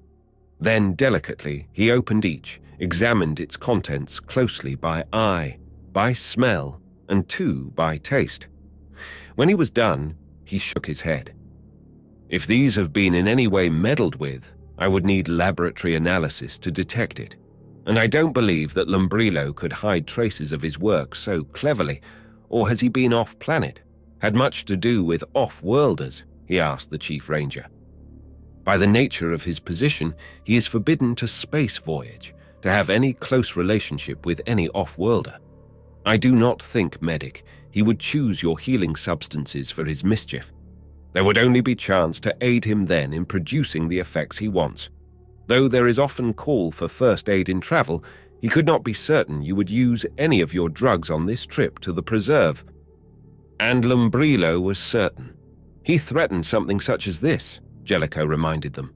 "So it would be something which we would all use, which we had to depend upon. The water." Dane had been holding his own canteen ready to drink. But as that possible explanation dawned in his mind, he smelled instead of tasted the liquid sloshing inside. There was no odor he could detect, but he remembered Tao commenting on the powdered purifier pills at their first camp. "That's it!" Tao dug further into his kit, brought out the vial of white powder with its grainy lumps. Pouring a little into the palm of his hand, he smelled it, touched it with the tip of his tongue. "Purifier and something else," he reported. "It could be one of half a dozen drugs, or some native stuff from here which we've never classified." "True, there are drugs we have found here." Asaki scowled down at the green mat of jungle. "So our water is poisoned?" "Do you always purify it?" Tao asked the Chief Ranger. "Surely during the centuries since your ancestors landed on Khatka, you must have adapted to native water. You couldn't have lived otherwise. We must use the purifier, but must you?" "There is water and water." Asaki shook his own canteen, his scowl growing fiercer as the gurgle from its depths was heard. "From springs on the other side of the mountains we drink, yes. But over here, this close to the migra swamps, we have not done so. We may have to chance it." "Do you think we are literally poisoned?" Jellico bored directly to the heart of their private fears. "None of us have been drinking too heavily," Tao observed thoughtfully. "And I don't believe Lumbrilo had outright killing in mind. How long the effect will last, I have no way of telling." "If we saw one rock ape," Dane wondered, "why didn't we see others? And why here and now? That!" Tao pointed ahead on the trail Asaki had picked for their ascent. For a long moment, Dane could see nothing of any interest there, and then he located it, a finger of rock. It did not point directly skyward this time. In fact, it slanted so that its tip indicated their back trail. Yet in outline, the spire was very similar to that outcrop from which the real rock ape had charged them the day before. Asaki exclaimed in his own tongue and slapped his hand hard against the stock of the needler. "We saw that, and so again, we saw an ape also. Had earlier we been charged by Graz or jumped by a lion in such a place, then again we would have been faced by Graz or lion here." Captain Jellico gave a bark of laughter, colored only by the most sardonic humor. "Clever enough. He merely leaves it to us to select our own ghost and then repeat the performance in the next proper setting. I wonder how many rocks shaped like that one there are in these mountains, and how long will a rock ape continue to pop out from behind each one we do find? Who knows? But as long as we drink this water, we're going to continue to have trouble. I feel safe in promising that," Tao replied. He put the vial of doctored purifier into a separate pocket of his medical kit. "It may be a problem of how long we can go without water." "Perhaps," Asaki said softly. "Only not all the water on Khatka comes running in streams." "Fruit?" Tao asked. No, trees. Lumbrilo is not a hunter, nor could he be certain when and where his magic would go to work. Unless the flitter was deliberately sabotaged, he was planning for us to use our canteens in the preserve. That is lion country, and there are long distances between springs. This is jungle below us, and there is a source there I think we can safely tap. But first, I must find Naimani and prove to him that this is truly deviltry of a sort, but not demon-inspired. He was gone, running lightly down slope in the direction his hunter had taken, and Dane spoke to Captain Jellico. "What's this about water in trees, sir?" "There is a species of tree here, not too common, with a thickened trunk. It stores water during the rainy season to live on in the hot months. Since we're in the transition period between rains, we could tap it if we locate one of the trees. How about that, Tao? Dare we drink that without a purifier?" "Probably a choice of two evils, sir, but we have had our preventive shots. Personally, I'd rather battle disease than take a chance on a mind-twisting drug. You can go without water just so long." "I'd like to have a little talk with Lumbrilo," remarked Jellico, the mildness in his voice very deceptive. "I'm going to have a little talk with Lumbrilo if and when we see him again," promised Tao. "What are our chances, sir?" Dane asked.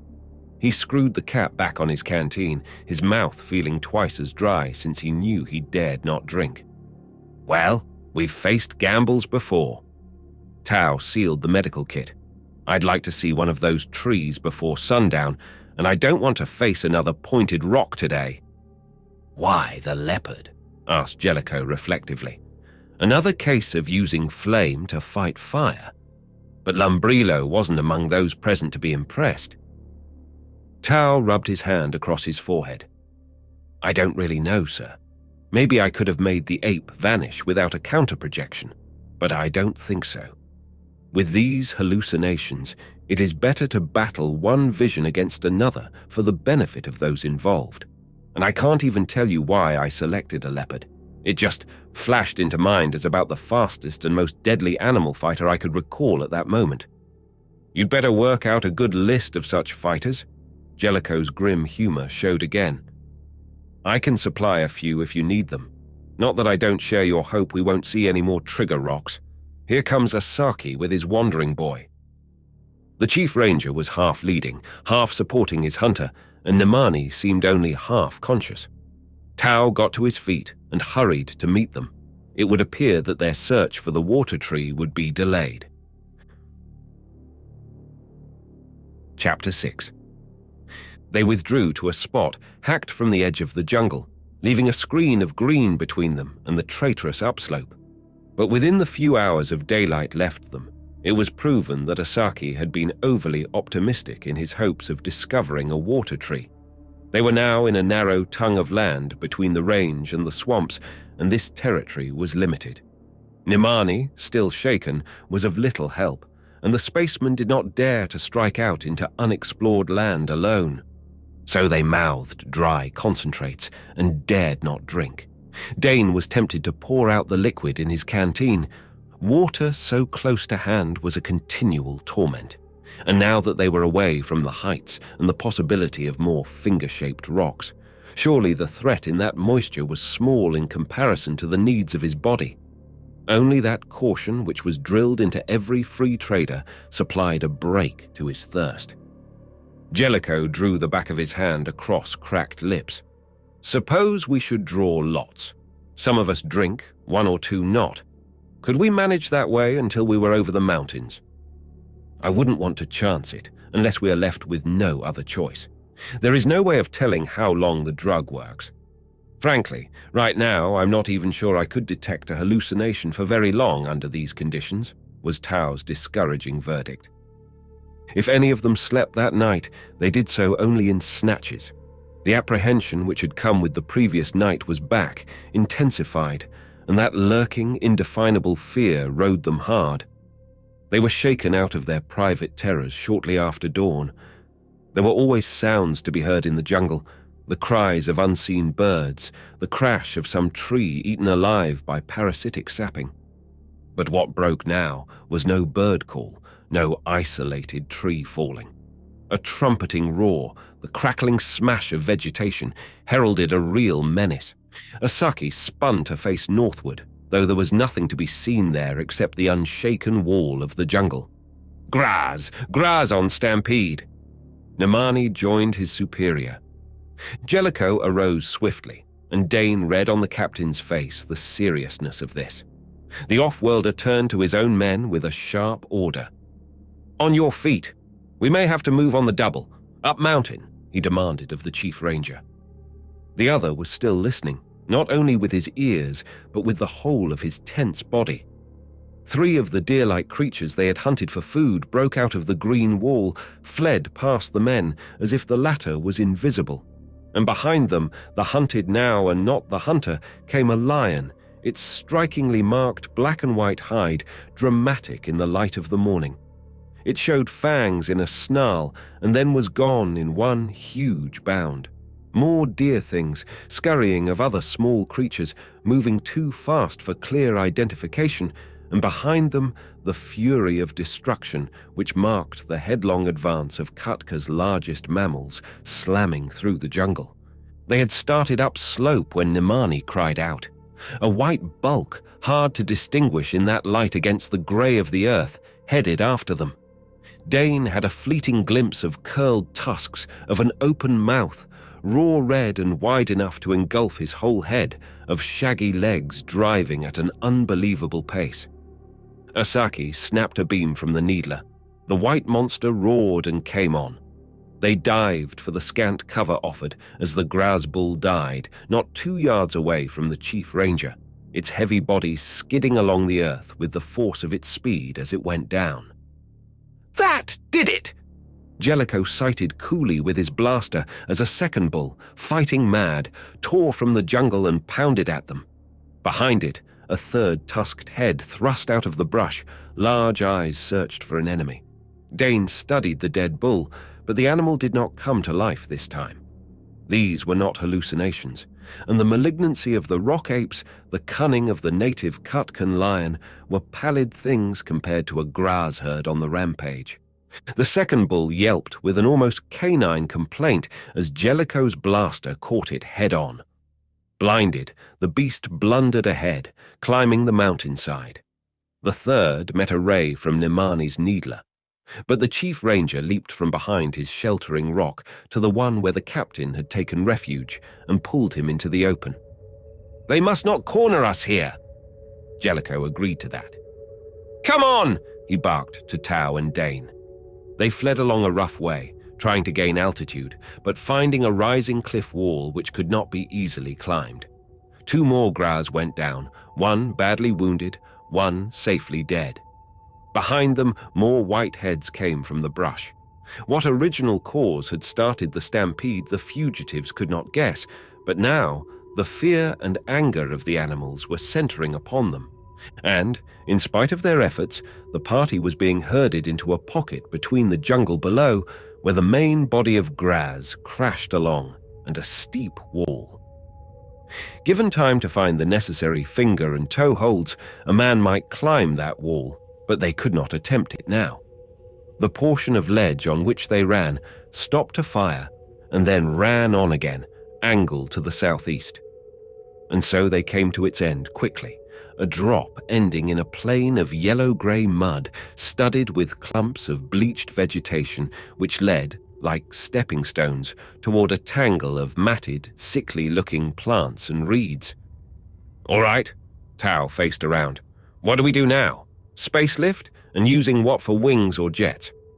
As if the Graz could sense that they now had their victims safely cornered, what must have been a goodly segment of the herd hooked their way from the jungle and started up.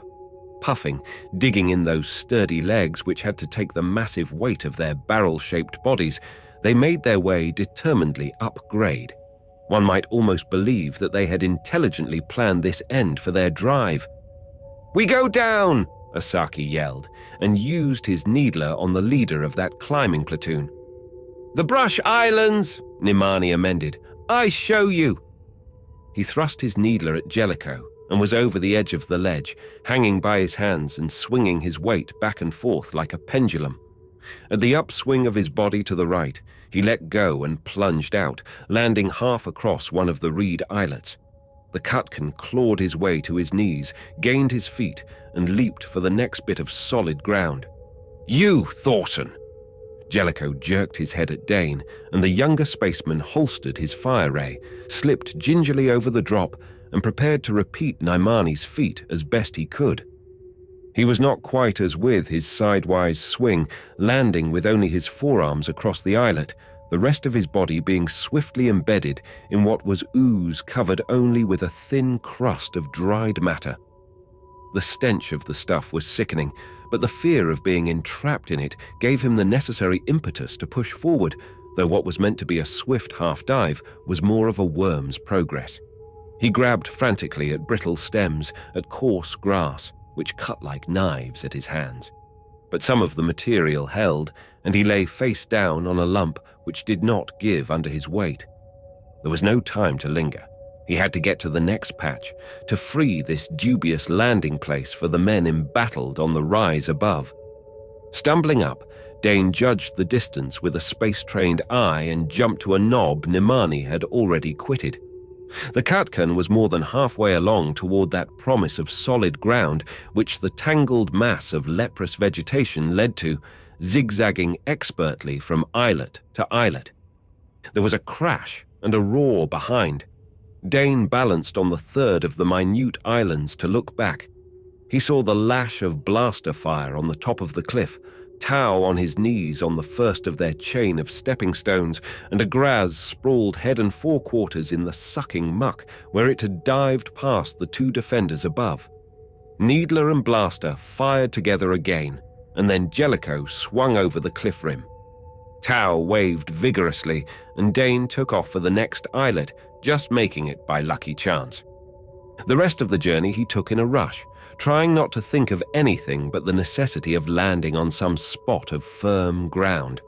His last leap of all was too short, so that he went knee-deep in a particularly evil-smelling pool where yellow scum spattered his breeches, and he experienced the insidious pull of the bottomless stuff.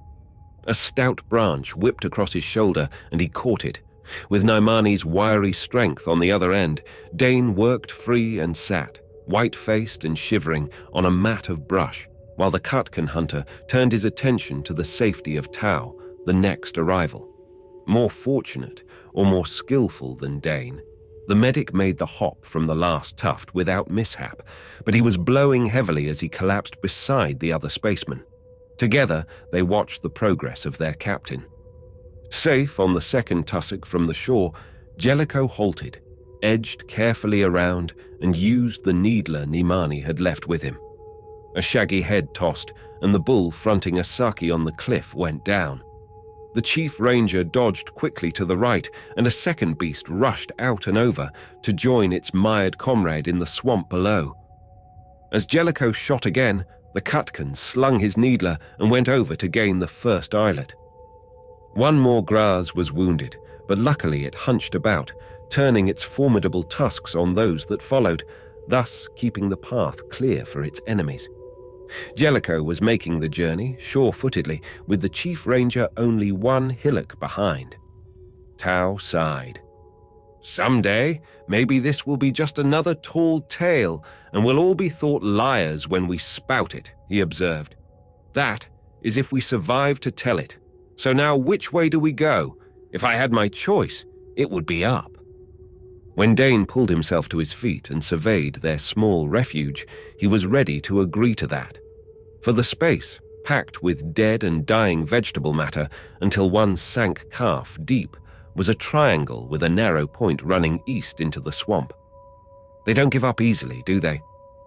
Jellico looked back to the shore and the cliff.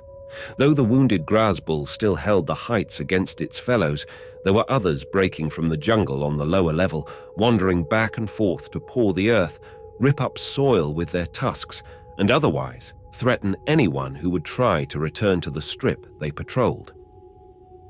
"They will not," Asaki answered bleakly. "Arouse a Graz, and it will trail you for days. Kill any of the herd, and you have little hope of escaping them on foot." It would seem now that the swamp was a deterrent to pursuit. The two beasts that had fallen in the mire moaned in a pitiful rising note. They had ceased to struggle, and several of their kind clustered on the shore near them, calling entreatingly. Asaki took careful aim with the needler and put one animal after another out of its misery. But the flash of those shots angered those on shore to a higher pitch of rage. "No going back," he said.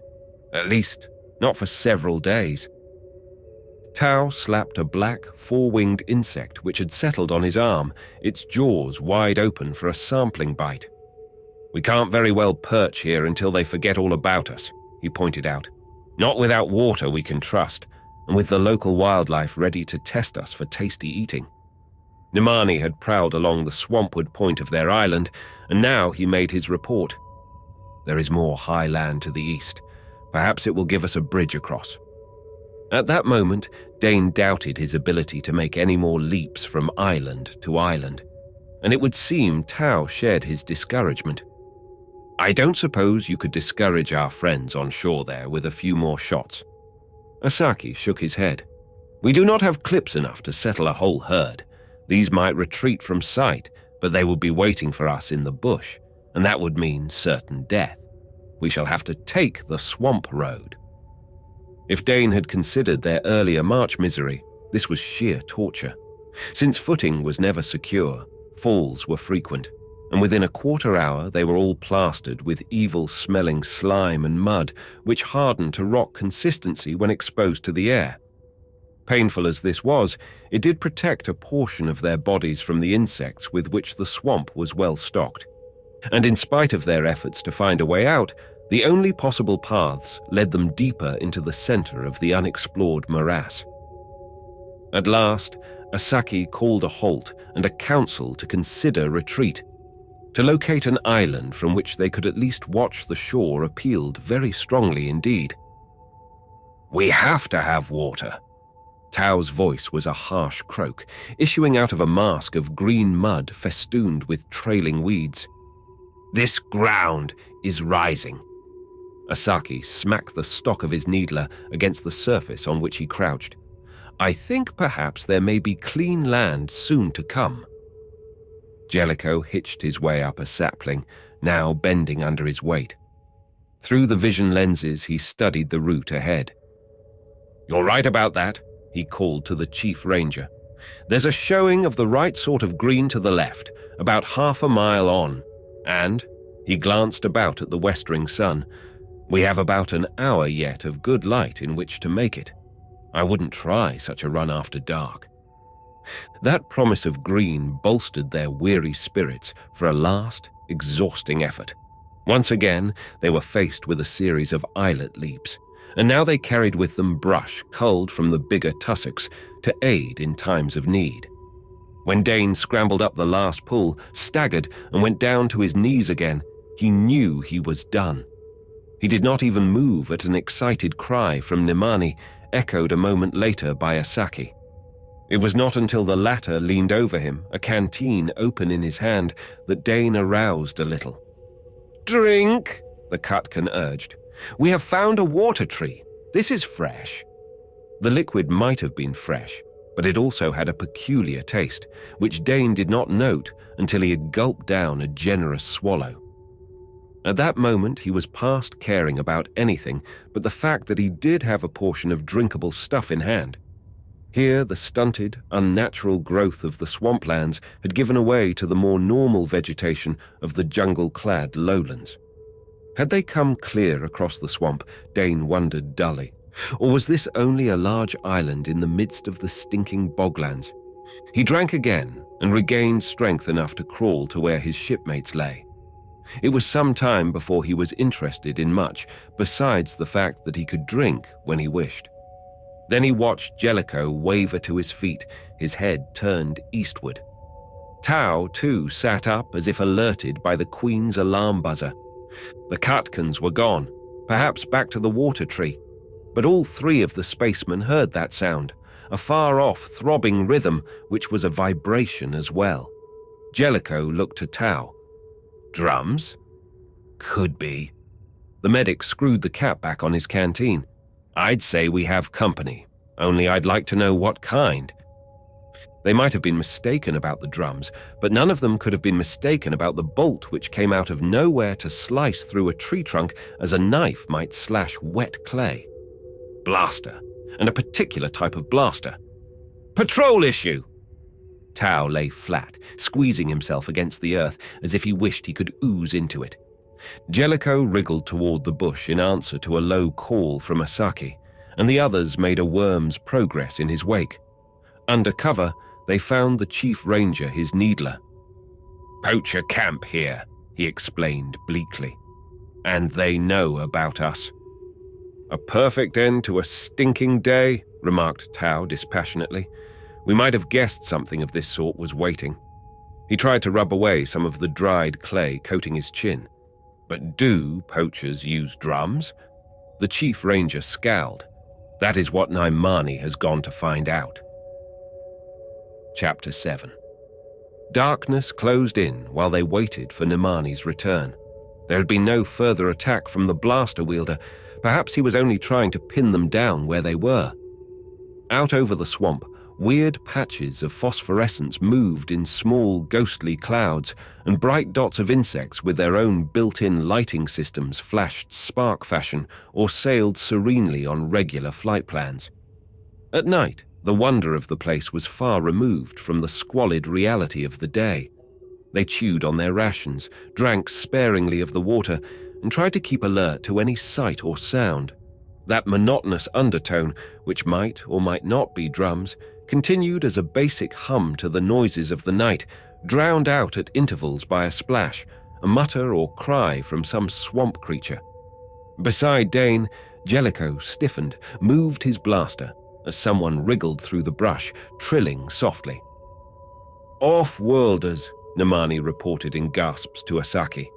"And outlaws, too. They make a hunting sing. Tomorrow they march for a killing." Asaki rested his chin on his broad forearm. "Outlaws?" "They show no lord's badge, but each I saw wears a bracelet of 3, 5, or 10 tails. They are trackers indeed, and hunters of the best." "They have huts?" "Not so. There are no dwellers in the inner's courts here." Out of habit, Naimani used the polite term for the women of his race. "I would say they tarry only for the space of a hunt, and on the boots of one I saw salt crust." "Salt crust!" Asaki snapped and half arose. "So that is the type of lure they use. There must be a saline mire near here to pull game." "How many off-worlders?" Jellico broke in. 3 who are hunters, 1 who is different." "How different?" questioned Asaki. "He wears upon his body garments which are strange. On his head a round covering such as we see upon the off-worlders of the ships." "A spaceman!" Asaki laughed harshly. "Why not? They must have some method of transporting their hides." "You can't tell me," Jellico returned, "that anyone is able to set a ship down in this muck. It would simply be buried for all time." "But Captain, what type of a spaceport does a free trader need? Do you not planet your own ship on worlds where there are no waiting cradles, no fitter shops, none of the conveniences such as Mark the Field Combine maintains on Xeko?" "Of course I do, but one does need a reasonably smooth stretch of territory, open enough so the tail flames won't start a forest fire. You don't ever ride a tail push down in a swamp." "Which testifies to a trail out of here, fairly well traveled, and some kind of a usable landing space not too far away," Asaki replied. "And that could very well serve us." "But they know we are here," Tao pointed out. It was Naimani's turn to laugh. "Man from the stars, there is no trail so well hidden that a ranger of the preserves cannot nose it out, nor any hunter, be he a 2 or 5 bracelet veteran, who can keep pinned down a determined man of the Forest Service." Dane lost interest in the argument at that moment. He was at the edge of their line, the nearest to the swamp, and he had been watching patches of ghostly light flitting above the rank waterweeds. For the past few moments, those wisps of faded radiance had been gathering into a growing anthropomorphic blot hanging over the morass several yards away. and the misty outlines were now assuming more concrete shape. He watched, unable to believe in what he was seeing. At first, the general outline, non-defined as it was, made him think of a rock ape. But there were no pointed ears above the round skull, no snout on the visage turned in profile toward him. More and more patches of swamp luminescence were drawn to that glowing figure. What balanced there now, as if walking the treacherous surface of the swampland, was no animal. It was a man, or the semblance of one, a small, thin man, a man he had seen once before on the terrace of Asaki's mountain fortress. The thing stood almost complete, its head cocked in what was an attitude of listening. "Lumbrilo!" Dane identified it, still knowing that the witch doctor could not be standing there listening for them. But, to shake him still farther, the head turned at his cry. Only there were no eyes, no features on the white expanse which should have been a face. And somehow that made the monster more menacing, convincing Dane against sane logic that the thing was spying on them. "Demon!" That was Nimani, and over his sudden quaver, robbed of all the confidence which had been there only moments earlier, came Asaki's demand. "What stands there, medic? Tell us that!" "A whip to drive us out of hiding, sir, as you know as well as I. If Nimani spied upon them, then they have spied upon us in turn, and this, I think, also answers another question. If there is a canker of trouble on Khatka, then Lumbrilo is close to its root." "Nimani!" The Chief Ranger's voice was the crack of a lash. "Will you forget again that you are a man, and run crying for shelter against a shaft of light? As this off-world medic says, Lumbrilo fashions such as that to drive us into our enemy's hands." The shadow thing in the swamp moved, putting its foot forward on surface, which would not bear the weight of a human body, taking a deliberate step and then another, heading for the concealing brush where the fugitives lay. "Can you get rid of it, Tau?" Jellico asked in his usual crisp voice. He might have been inquiring about some problem aboard the Queen. "I'd rather get at the source." There was a grim note in the medic's reply. "And to do that, I want to look at their camp." "Well enough!" Asaki crept back in the brush. The ghost of that which was not a man had reached the shore of the island, stood there, its blank head turned toward them. Weird as it was, now that the first shock of sighting it was over, the spacemen could accept and dismiss it, as they had not been so able to dismiss the phantom rock ape. "If that thing was sent to drive us," Dane ventured, "wouldn't we be playing their game by going inland now?" The Chief Ranger did not pause in his crawl to the left. "I think not. They do not expect us to arrive with our wits about us.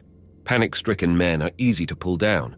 This time Lumbrilo has overreached himself. Had he not played that game with the rock ape, he might have been able to stampede us now."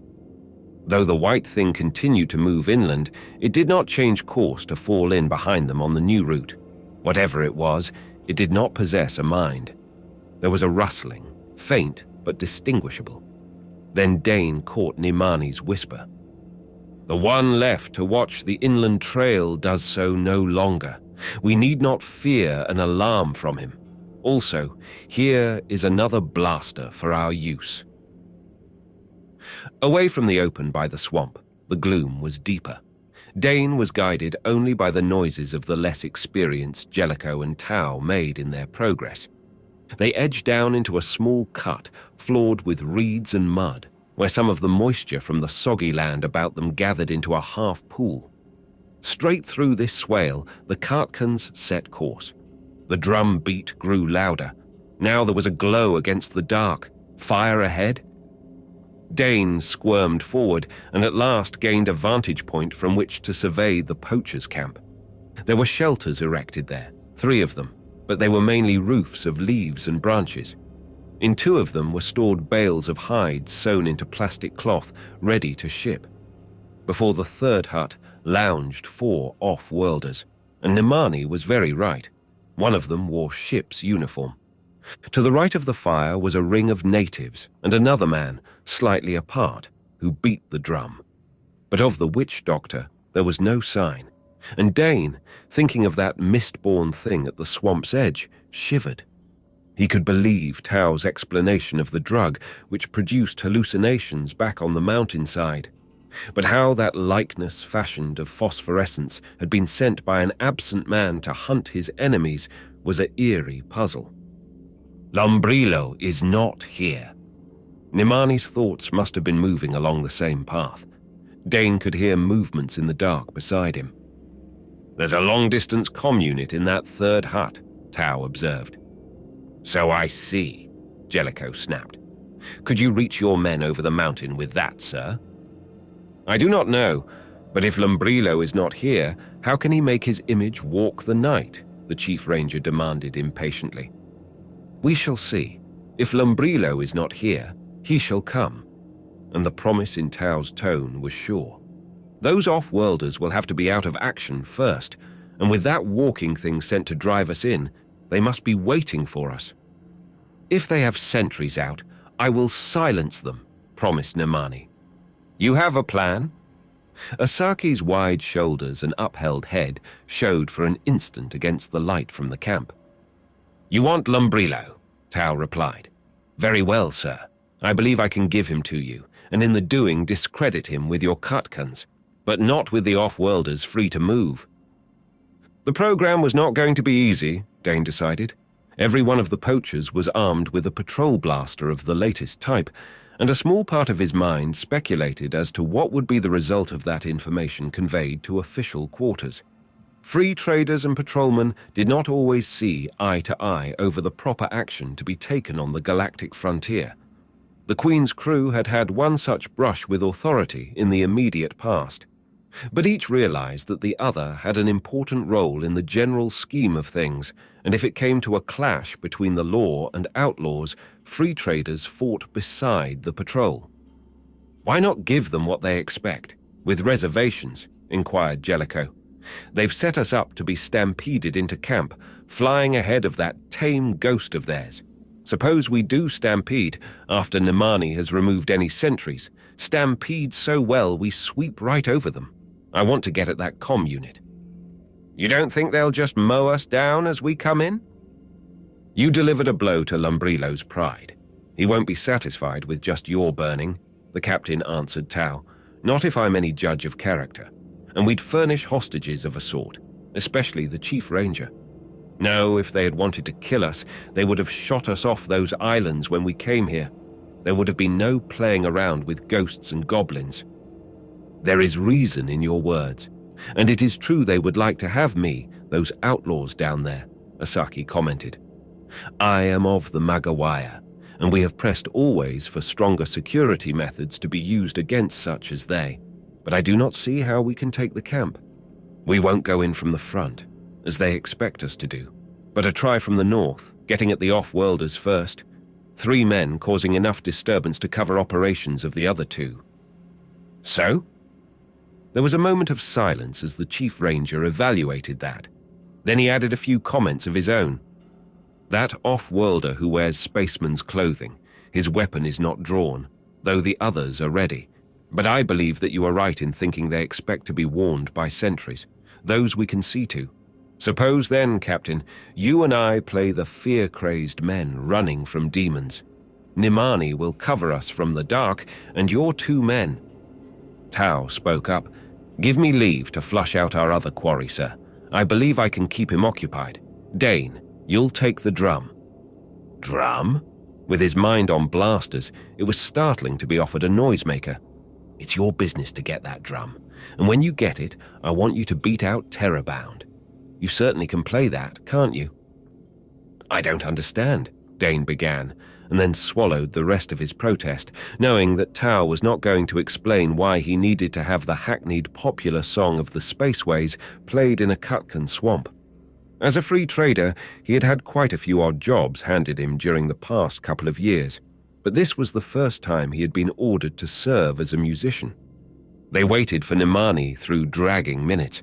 Surely those in the camp would expect their arrival soon now.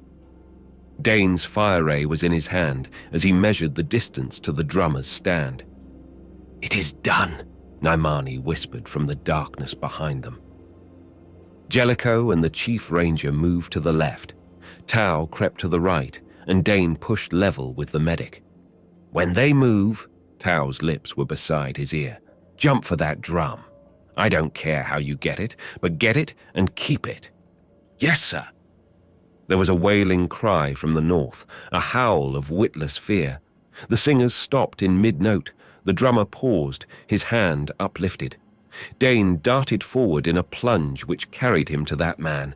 The Khatkan did not have time to rise from his knees as the barrel of the fire rod struck his head, sending him spinning. Then the drum was cradled in the spaceman's arm, close to his chest, his weapon aimed across it at the startled natives. The crackle of blaster fire, the shrill whine of needlers in action, raised a bedlam from the other end of the camp. Backing up a little, Dane went down on one knee, his weapon ready to sweep over the bewildered natives, the drum resting on the earth against his body. Keeping the fire rod steady, his left hand went to work, not in the muted cadence the Khatkan drummer had chosen, but in hard and vigorous thumps which rolled across the clamour of the fight. There was no forgetting the beat of terror-bound, and he delivered it with force so that the familiar da-da-da-da droned loud enough to awaken the whole camp. Dane's move appeared to completely baffle the Khatkan outlaws. They stared at him, the whites of their eyes doubly noticeable in their dark faces, their mouths a little agape. As usual, the unexpected had driven them off guard.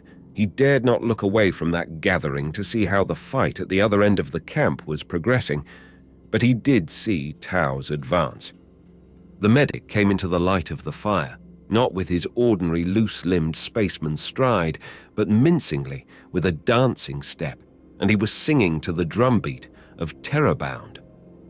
Dane could not understand the words, but he knew that they patterned in and out of the drum beats, weaving a net between singer and listeners, as Lumbrilo had woven his net on the mountain terrace.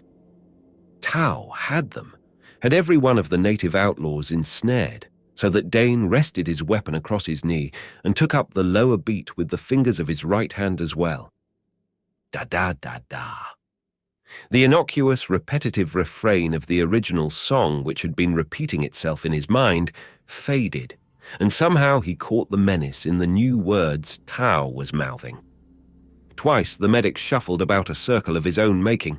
Then he stooped, took a hunting knife from the belt of the nearest Khatkan, and held it point out toward the dark east. Dane would not have believed the medic knew the drill he now displayed, for with no opponent save the dancing firelight, he fought a knife duel, feinting, striking, twisting, retreating, attacking, all in time to the beat of the drum. Dane was no longer conscious of playing, and as he strove, it was very easy to picture another fighting against him.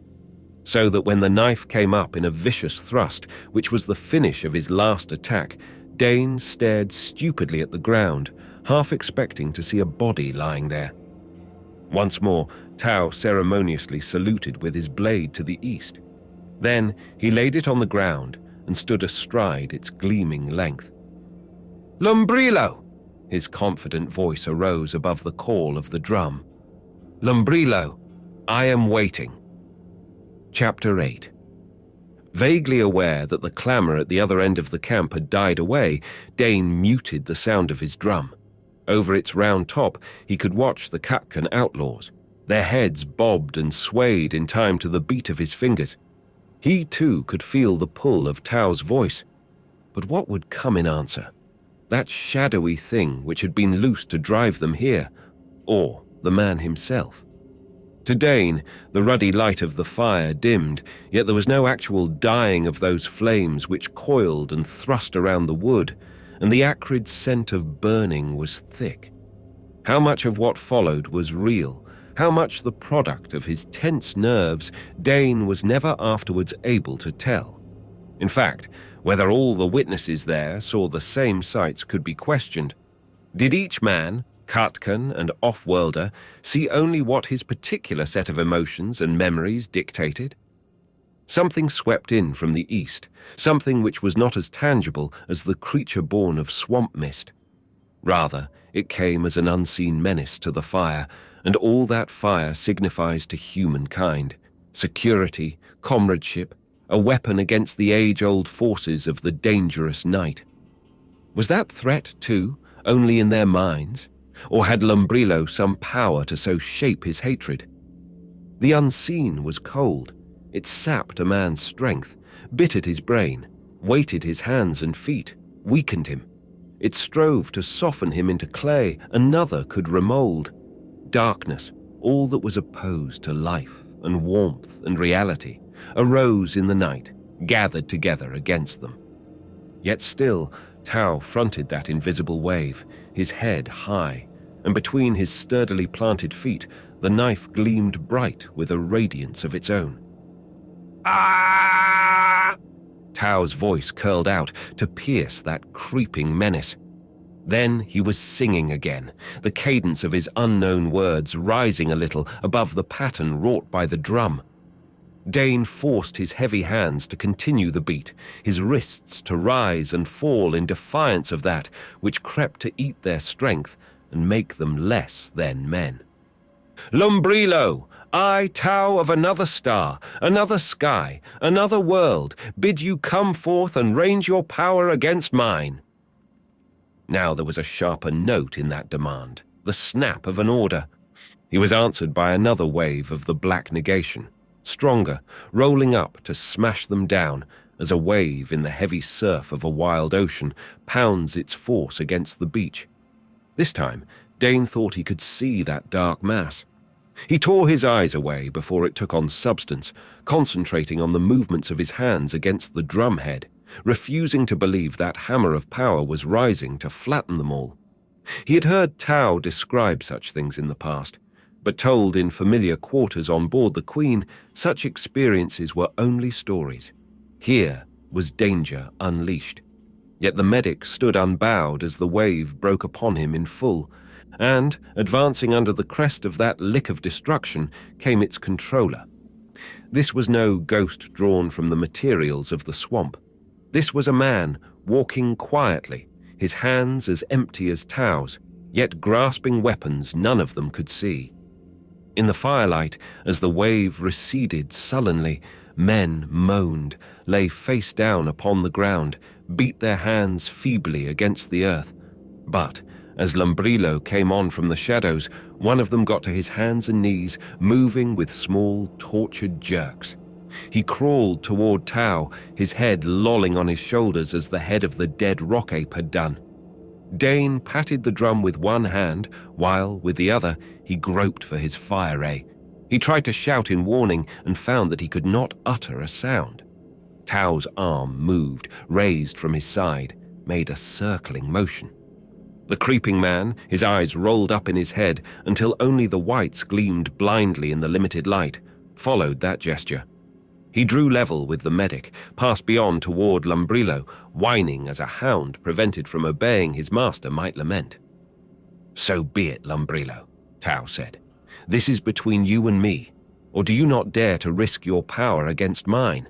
Is Lumbrilo so weak a one that he must send another to do his will?" Raising both hands again, the medic brought them down, curling inward, until he stooped and touched them to the ground. When he straightened once again, the knife was in his grasp, and he tossed it behind him.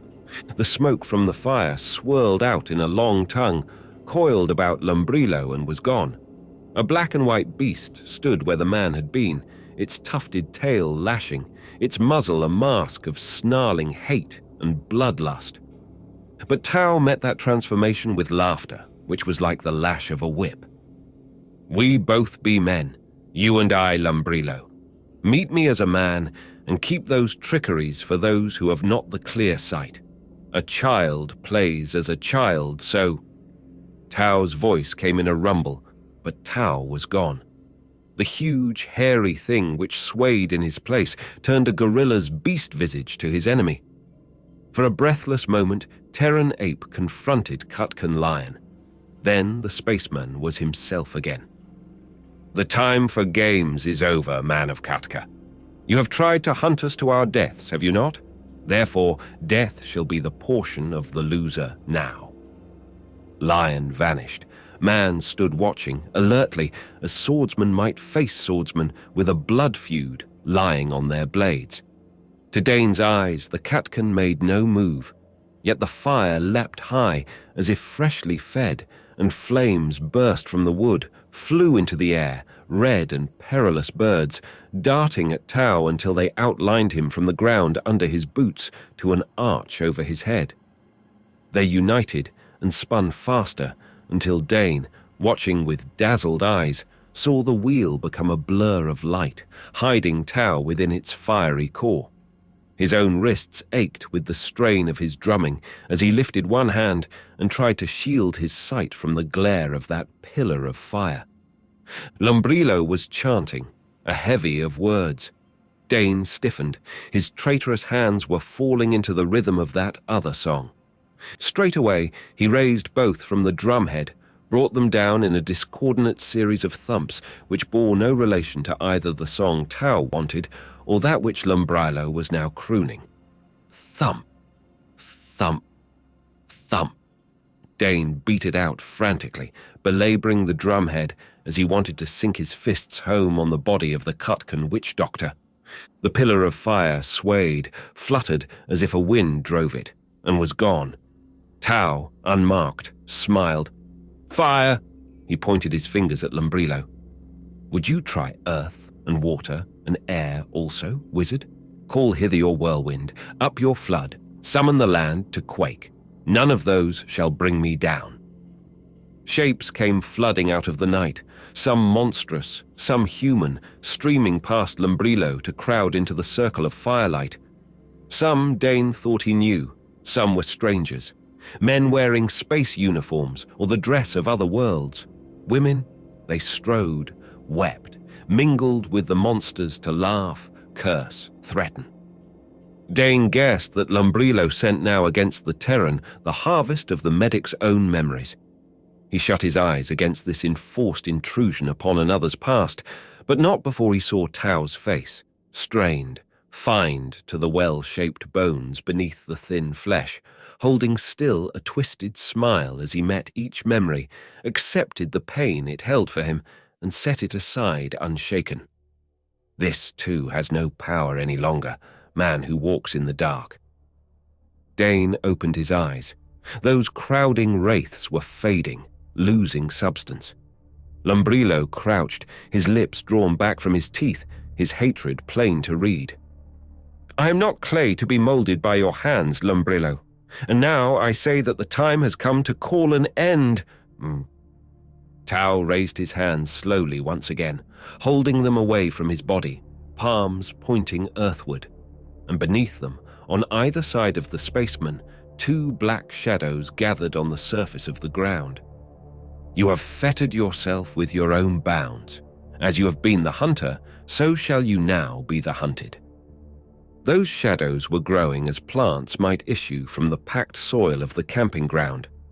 When his hands were shoulder high, Tau held them steady. Now, on either side of his tautly held body, crouched one of the black and white lions with which Lumbrilo had identified his own brand of magic throughout the year.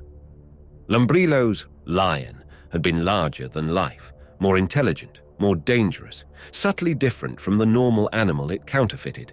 So now were these, and both of them raised their heads to gaze intently into the medic's face. "Hunt well, brothers in fur," he said slowly, almost caressingly.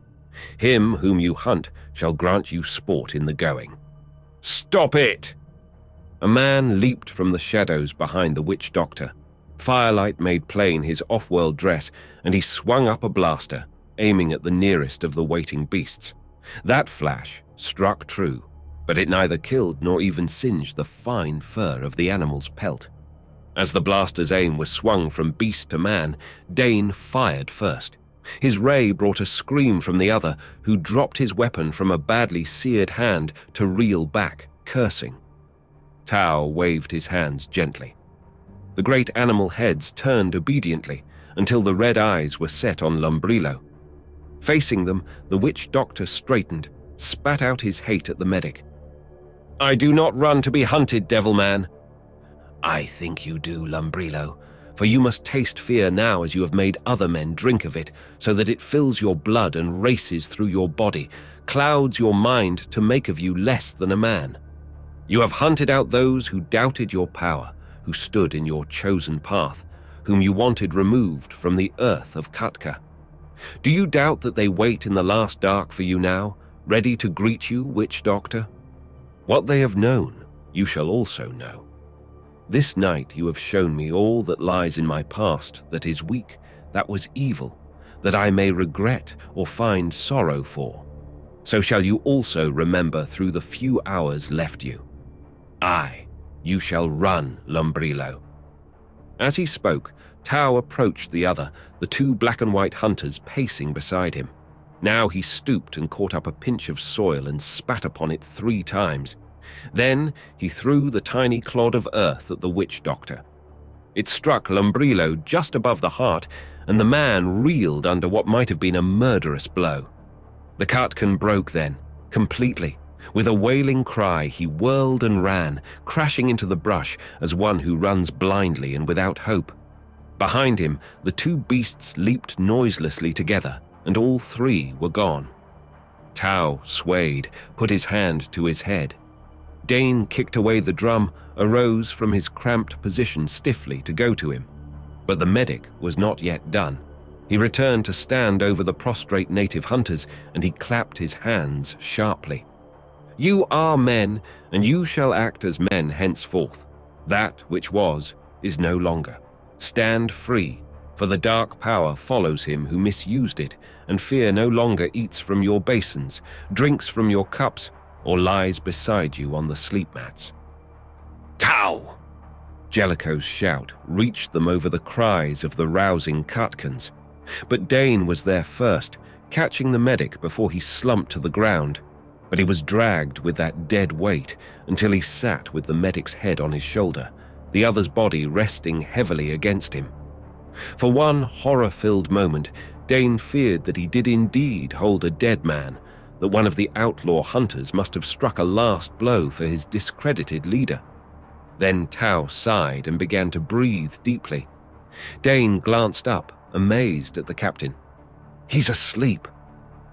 Jellico knelt, and his hand went to test heartbeat, then to touch the medic's worn and dirty face. Best thing for him, he said briskly. He's had it. It took some time to get the facts of their triumph sorted out. 2 of the off-worlder poachers were dead. The other and the spaceman were prisoners, while Nemani rounded up in addition the man Dane had burned to save Tau. When the younger spaceman returned from making the medic comfortable in the shelter, he found Asaki and Jellico holding an impromptu court of inquiry. The day's native hunters had been expertly looped together by Nemani, and a little apart from them, the off-worlders were under examination. An icy man, eh? Jellico, smoothing a mud-spattered chin with a grimed hand, regarded the latest arrival measuringly.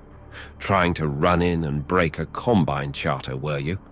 You'd better spill the facts. Your own head office will disown you. You ought to know that. They never back any failures in these undercover deals. I want medical attention, snapped the other, cradling his seared hand to his chest. Or do you plan to turn me over to these savages? Seeing as how you tried to blast our medic, replied the captain with a grin which was close to shark-like, he may not feel much like patching up those fingers of yours. Stick 'em in where they have no business, and they're apt to get burned. At any rate, he's not going to look at 'em until he's had a chance to rest. I'll give you first aid. And while I'm working, we'll talk. I see going into the poaching trade now. That news is going to combine. They have no use for you boys anyway. His answer was lurid and uninformative, but the uniform tunic the other wore could not be so easily explained away. Dane, worn out, stretched his aching length on a pile of mats and lost all interest in the argument. 2 days later, they stood once more on the same terrace where Lumbrilo had wrought his magic and met his first defeat. This time, no lightning played along the mountain ridges, and the blaze of the sun was so bright and clear that one could hardly believe in the fantastic happenings of that swamp clearing where men had fought with weapons not made by hands. The three from the Queen moved away from the parapet to meet the Chief Ranger as he came down the stairs. A messenger has just arrived. The hunter was hunted indeed, and his going was witnessed by many, though they did not see those which hunted him. Lumbrilo is dead. He came to his end by the great river. Jellico started. But that is almost 50 miles from the swamp on this side of the mountain. He was hunted and he fled, as you promised, Asaki said to Tao. You made strong magic, off-world man. The medic shook his head slowly. I but turned his own methods against him, because he believed in his power. That same power, reflected back, broke him. Had I been facing one who did not believe? He shrugged. Our first meeting set the pattern. From that moment, he feared a little that I could match him, and his uncertainty pierced a hole in his armor. Why on earth did you want terror-bound? Burst out Dane, still seeking an explanation for that one small mystery among the others. Tao chuckled. In the first place, that blasted tune has haunted us all for so long that I knew its rhythm was probably the one you could keep to without hardly knowing that you were beating it out. And, in the second place, its alien pattern was a part of our particular background to counteract Lumbrilo's native Khatkan music, which was certainly a big factor in his stage setting. He must have believed that we would not find out about the drugged water, and so would be prepared for any fantasy he cared to produce. When they saw us coming out over the swamp, they counted us easy takings. His practice had always been with Khatkans, and he judged us by their reactions to stimuli he knew well how to use, so he failed. Asaki smiled, which was good for Khatka, but ill for Lumbrilo and those using him to make mischief here. The poacher and the outlaw hunters will meet with our justice, which I do not believe they will relish. But the other two, the spaceman and the company agent, are to be sent to Zeko to face combined authorities. It is my thought that those will not accept kindly the meddling of another company in their territory. Jellico grunted. Kindness and combine are widely separated in such matters.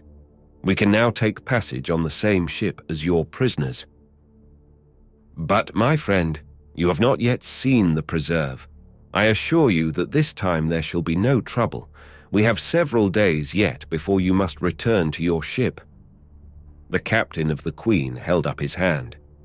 Nothing would give me greater pleasure than to inspect the Zobaru Preserve, sir, next year. As it is, my holiday is over, and the Queen is waiting for us on Zeko. Also, permit me to send you some tapes dealing with the newest types of flitters, guaranteed against flight failures. Yes, guaranteed, Tao added guilelessly, not to break down, lose course, or otherwise disrupt a pleasant excursion. The Chief Ranger threw back his head, and his deep-chested laughter was echoed from the heights above them. Very well, Captain. Your mail run will bring you back to Zeko at intervals. Meanwhile, I shall study your sales tapes concerning the non-expendable flitters. But you shall visit Zobaru, and pleasantly, very pleasantly, I assure you, Medic Tao. I wonder, Tao muttered and Dane heard. Just now the quiet of deep space is a far, far more entrancing proposition. Hey, sci-fi horror fans, that concludes of the Voodoo Planet. If you enjoyed this story, make sure to give it a thumbs up. A huge shout out goes to our official members of the channel. We appreciate you all. Craving for another classic sci-fi tale? Click that video on your screen. Until next time, everyone. And remember, stay cosmic.